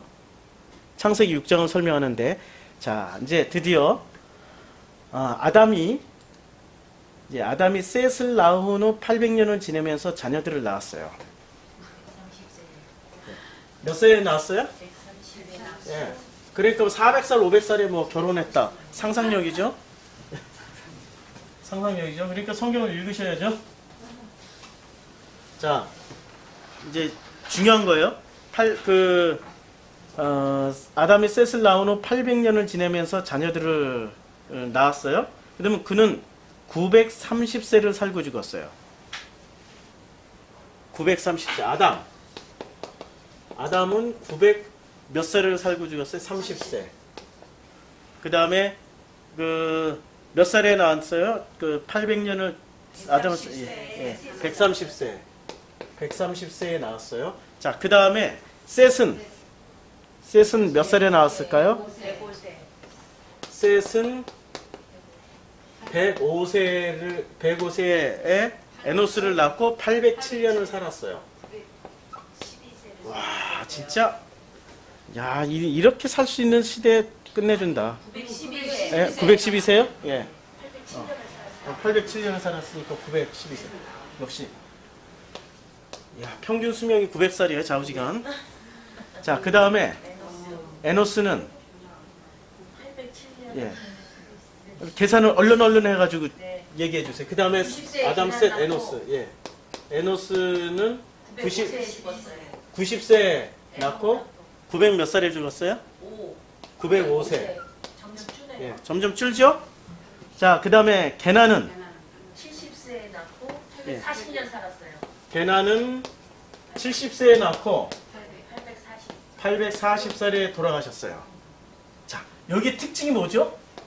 아들 낳는 게 줄고 있죠? 일찍 낳고 예. 빨리 죽네. 일찍 낳고 점점 수명이 줄어들고 있어요. 아, 이것도 840세니까 빨리 죽는 것도 아니죠.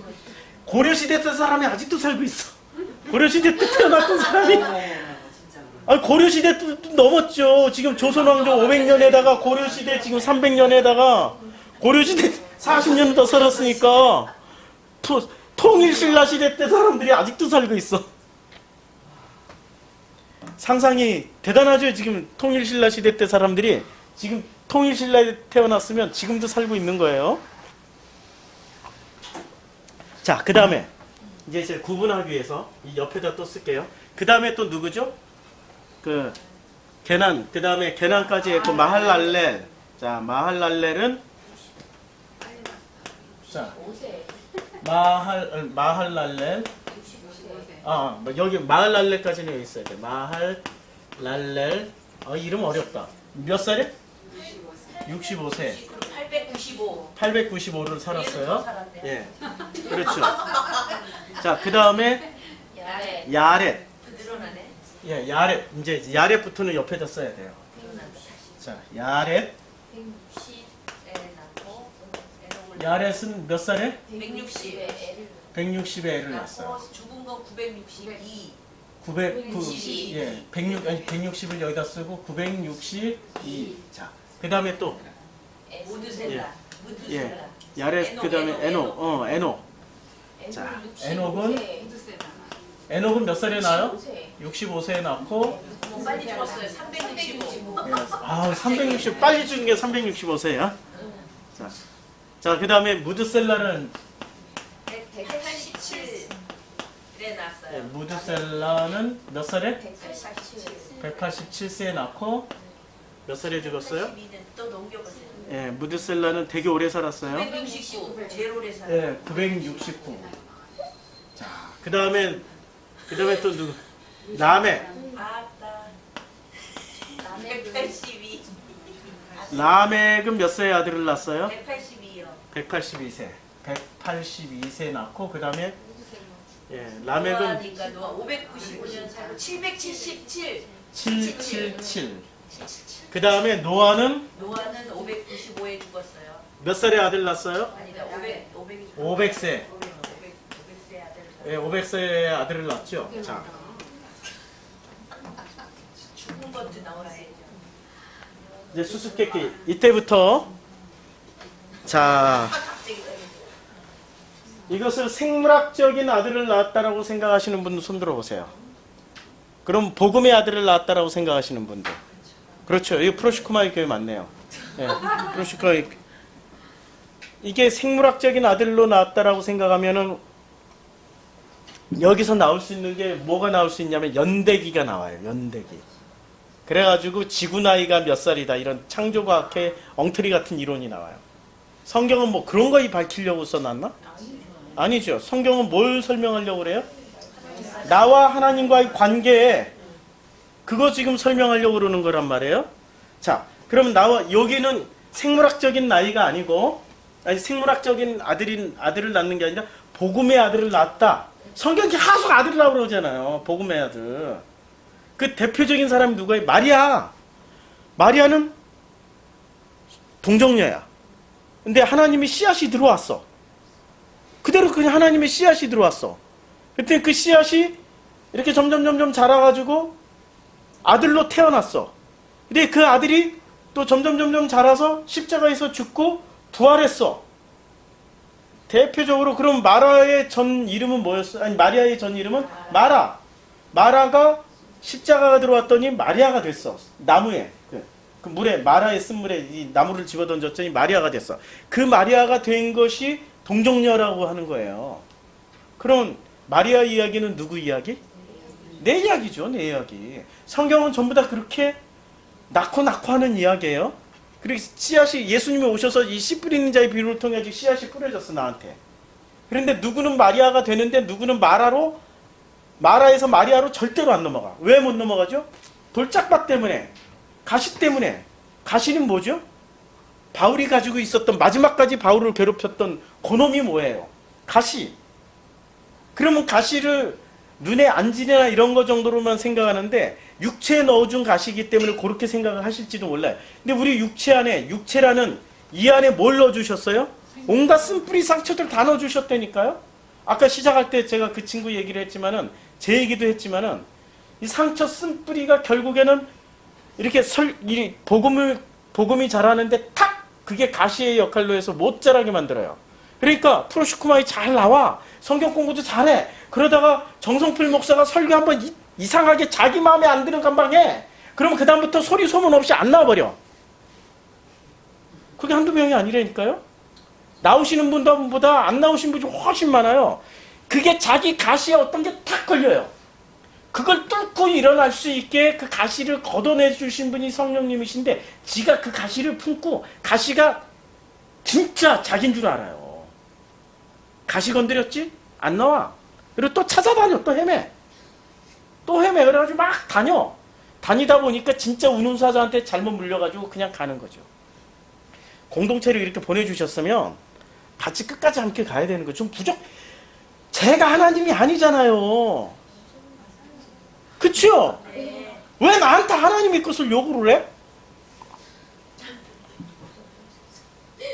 나 하나님이 아니라니까. 나도 실수투성이고 인간적인 허물 다 드러내고 안 드러내는 분이 그게 이상해요. 다 있다니까. 그하고 나하고 다르면 이상해. 그는 진짜 한번 인간적으로 완벽하게 막 언어 구사 완벽하게 하고 설교 시간에 절대 누구 흉도 안 보고 절대 정치적인 얘기 안 하고 절대 그냥 완벽하게만 한다. 그런데 생명은 없어. 대부분 교회가 그렇잖아요 지금. 아니 그냥 저는 최영희 성도도 이렇게 가끔 한 번씩 까고 이렇게 좀 죽으라고. 그러면 이제 저녁에 가서 내가 죽는데 뭐 그 보복의 조치가 다 있는데도 불구하고 드러내잖아요. 그게 누구 얘기라서 우리들 얘기니까 우리들 얘기. 나의 얘기뿐만이 아니라 우리들 얘기란 말이에요. 그러니까 이런 것들을 우리가 정확하게 그냥 서로 공통분모를 가진 또 다른 나구나라고 인식하고 들어와야 되는데 정성필 목사는 좀 달라야 돼. 물질도 좀 다르게 해야 되고 여기 뒤에 물질도 좀 다르게 하고 뭐 이렇게 좀 도덕 윤리적으로도 좀 완벽하게 해야 되고 이런 걸 기대하고 있으면 다 걸려 넘어지지요. 아니 뭐가 달라. 우리 다 이렇게 놓고 보면은 도덕 윤리적으로는 저보다 더 훌륭하신, 왜냐하면 평생 가정을 지켜오신 분들이란 말이에요. 나는 가정을 못 지켰다니까. 그러면은 누가 더 훌륭하세요? 도덕 윤리적으로 보면 훨씬 더 훌륭하시죠. 내가 부러워해야 될 존재죠. 근데 나 같은 인간한테 뭘 기대해? 너무 많은 걸 기대하지 마세요. 기대하는 건 딱 하나예요. 같은 공동체에서 10년 동안 그냥 울고불고 한번 해보자고. 그러다 보면 그 10년 안에 주님이 뭔가를 이렇게 깨닫게 해주시고 눈을 열어주실 거 아니에요. 그거 기대 한번 해보자고요. 그럼 10년 후에는 더 있고 싶은 사람 더 있고 가고 싶은 사람은 그때 가시라고요. 나이 들어보니까 내가 먼저 갈지 모르겠네. 저도 여기서 영원히 목회할 생각 없어요. 그렇게 하고 싶지도 않고요. 주시는 만큼, 허락하시는 만큼만 갈 거예요. 근데 사람들은 그렇게 욕심이 있어요. 그 욕심을 가지고 뭔가를 보기 시작하면 평생 갈급해서 그냥 찾아만 다녀요. 어디에 이렇게 마음 하나 편안하게 내려놓을 자리를 못 찾아요. 그럼 마음 내려놓는 거 아니에요? 교회를 하나 정한다라는 건. 마음 내려놓고 편안하게 그 공동체에서 그것을 함께 나누는 게 그게 공동체 아니에요? 그거 못 내려놓고 살아요. 자, 이제 한번 봅시다. 이게 지금 그것하고 무관하지 않아서 그래요. 자, 복음의 아들을 낳는데 시간이 어떻게 돼요? 점점 짧아져요. 자, 점점 짧아진다라는 것은 시대가 복음을 전하기에 좋다라는 얘기인가요? 나쁘다라는 얘기인가요? 시대가 악할수록 사람들은 복음으로 더 빨리 들어와요. 먹고 살기 힘들수록 교회는 성장해요. 우리 2만 불 넘어가니까 교인들이 떠나가기 시작해. 3만 불 넘어가는 유럽이나 미국엔 교회가 텅텅 비기 시작해. 먹고 살기 힘들고 사회보장 제도가 안 돼 있으면 다들 어디로 기어들어가냐면 교회로 들어가요. 그래야 떡고물이라도 하나. 그 호주는 사회보장 제도가 정말 잘 돼 있거든요. 은퇴자들. 근데 은퇴자들이 이게 노인들이 갑자기 급증을 했어요. 제가 10년 전에 호주에 갔을 때 갑자기 노인들이 급증하니까 이 노인 요양시설 진짜 잘 돼 있어요. 병원이 곳곳에 다 있어. 그것도 무슨 뚝뚝 떨어진 교회에 있는 게 아니라 도심지 한복판에 있어요. 노인들도 병원에 나오자마자 쇼핑하고 막 이런 거 다 일상생활을 즐길 수 있게 다 해놨어. 근데 문제가 생겼어. 그전에는 노인들이 그렇게 많이 안 나오기 때문에 그냥 노인이 되자마자 바로 그 요양병원에 가가지고 인생을 거기서 나머지 노인들끼리 그냥 이렇게 재미나게 살 수 있는데 갑자기 한꺼번에 노인들이 많이 나오니까 이게 들어갈 수가 없게 된 거예요. 너무 힘드니까. 그러니까 들어갈 수 있는 방식이 몇 가지가 있는데 그 교회 목사가 이렇게 레터를 써주면은 우선순위로 들어가게 돼 있어요. 그러니까 노인들이 교회를 가. 안 다니던 교회도 다녀. 그러니까 뭔가 힘들어지면 교회 다니는 거예요. 편안하고 넉넉하고 여유로우면 교회 안 다닌다니까요. 교회라는 데는, 종교는 그런 편안함은 필요 없어.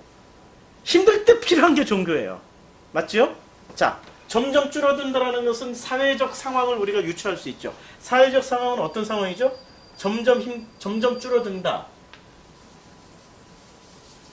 그리고 수명도 점점 뭐 이렇게 줄어들다가 여기서 갑자기 좀 특이하게 오래 사신 분이세요. 평균적으로 줄어들고 있어요. 그럼 사회적 상황이 어떻다는 얘기예요? 점점 안 좋아지고 있다. 그런데 이쪽은 보세요. 이쪽은 거꾸로.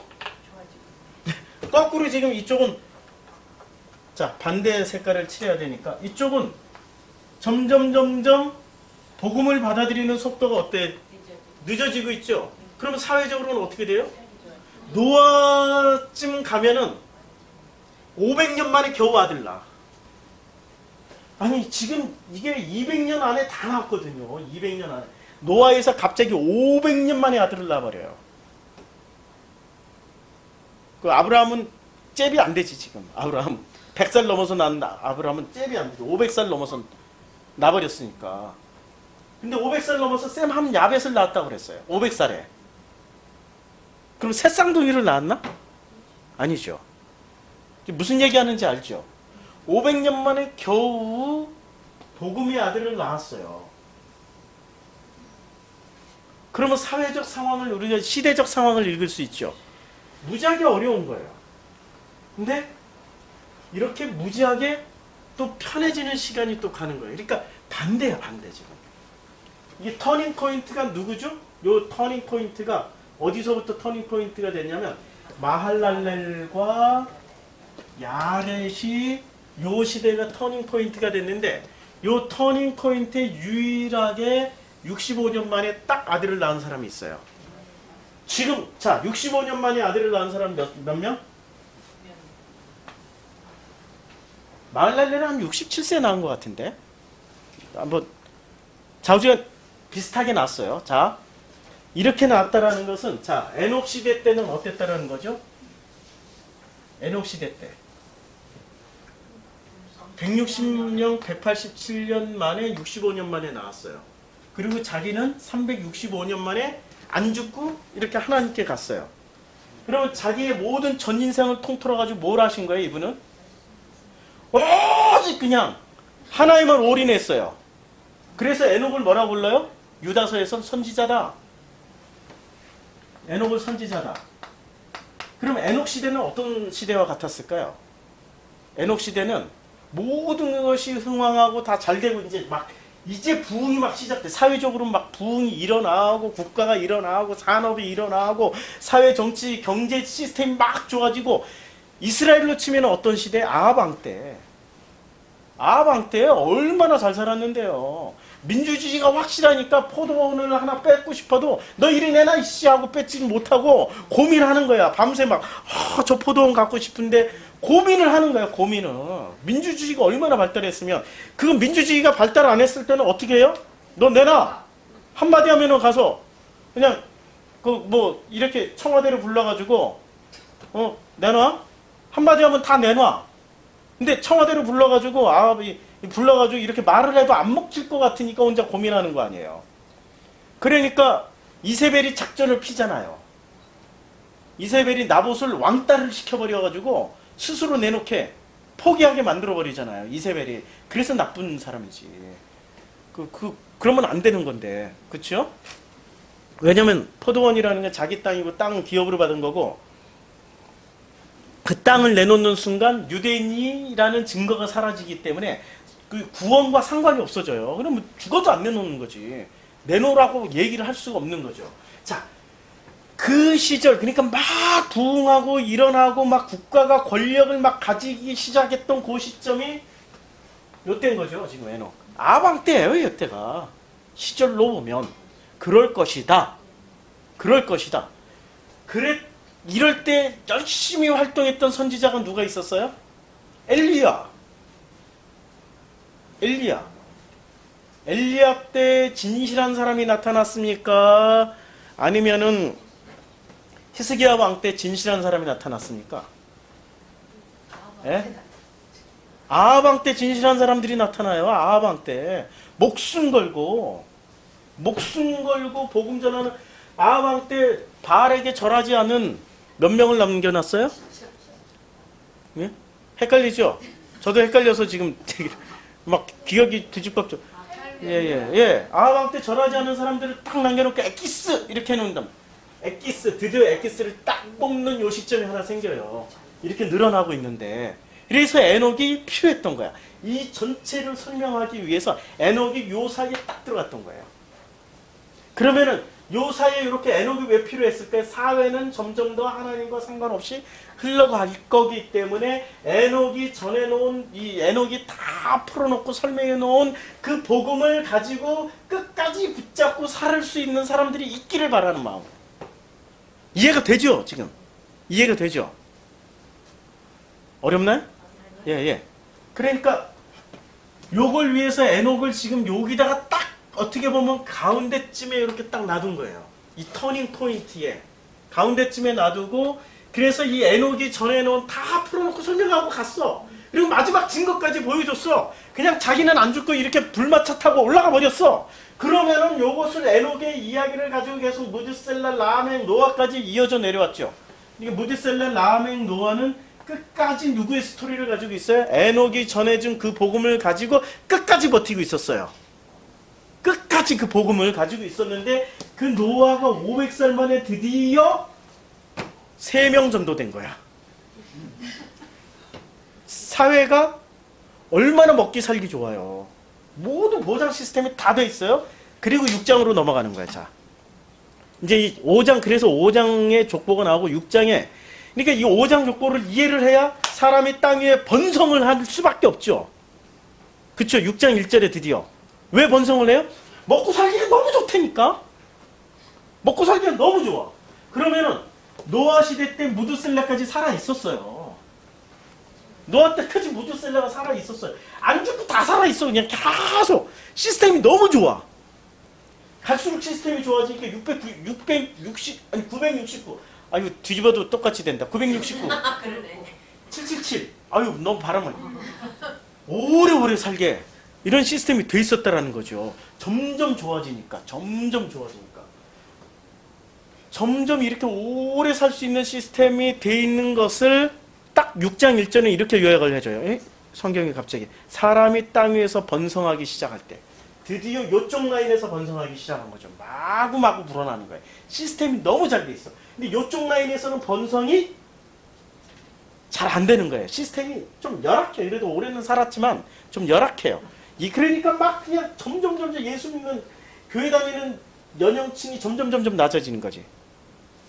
얼른 가서 이 힘들고 어려운 세월을 빨리 잃어버리자 해가지고 130년 만에, 105년 만에, 90년 만에, 70년 만에, 65년 만에 다 그냥 아들 낳아버리는 거죠. 점점 주는데 여기는 거꾸로 점점 늘어나고 있어요.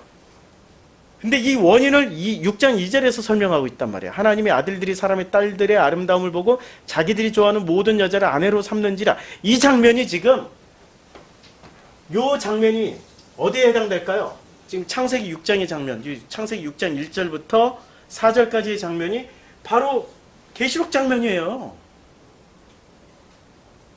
무슨 환난과 핍박이 들어간 게 아니라니까? 시대적 상황은 환난과 핍박에 들어갔지만, 그러나 외부적으로는 환난과 핍박이지만 내부적으로는 뭐였어요? 갈등 구조였단 말이에요. 수많은 신학의 갈등의 구조였어요. 그러면 내부적으로는 기독교인이 된 것은 환난과 핍박이지만 기독교인이 아닌 사람들이 살아가기에는 어떤 사회였어요? 최고의 사회였지. 로마라는 대제국이 전체를 그냥 팍스 로마나 대평화의 시기가 온 거예요. 이때가 최고의 전성기였어요. 최고의 전성기이기 때문에 아들 낳는 시간은 늦어지고, 그렇죠?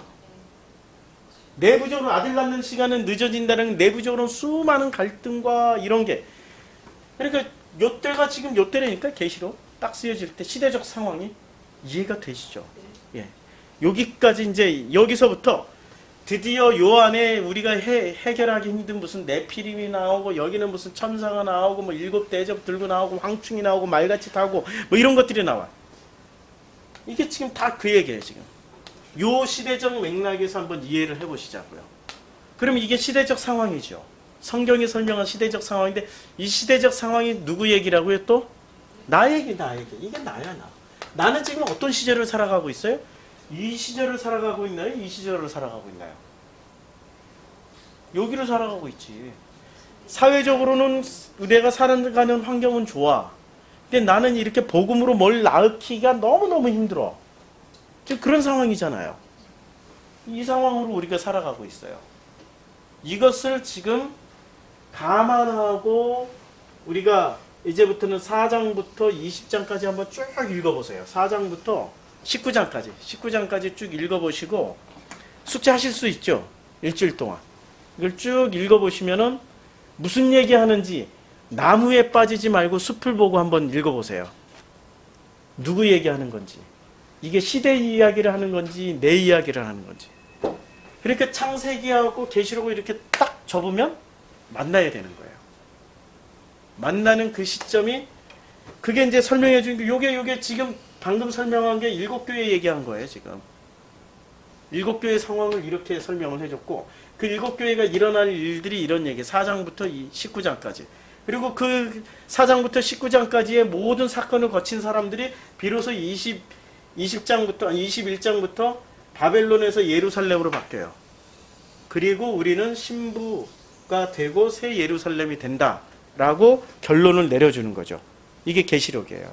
자, 계시록 오늘은 여기까지 마치고 탕수육 시켰습니다. 예, 탕수육 먹겠습니다. 기도하겠습니다.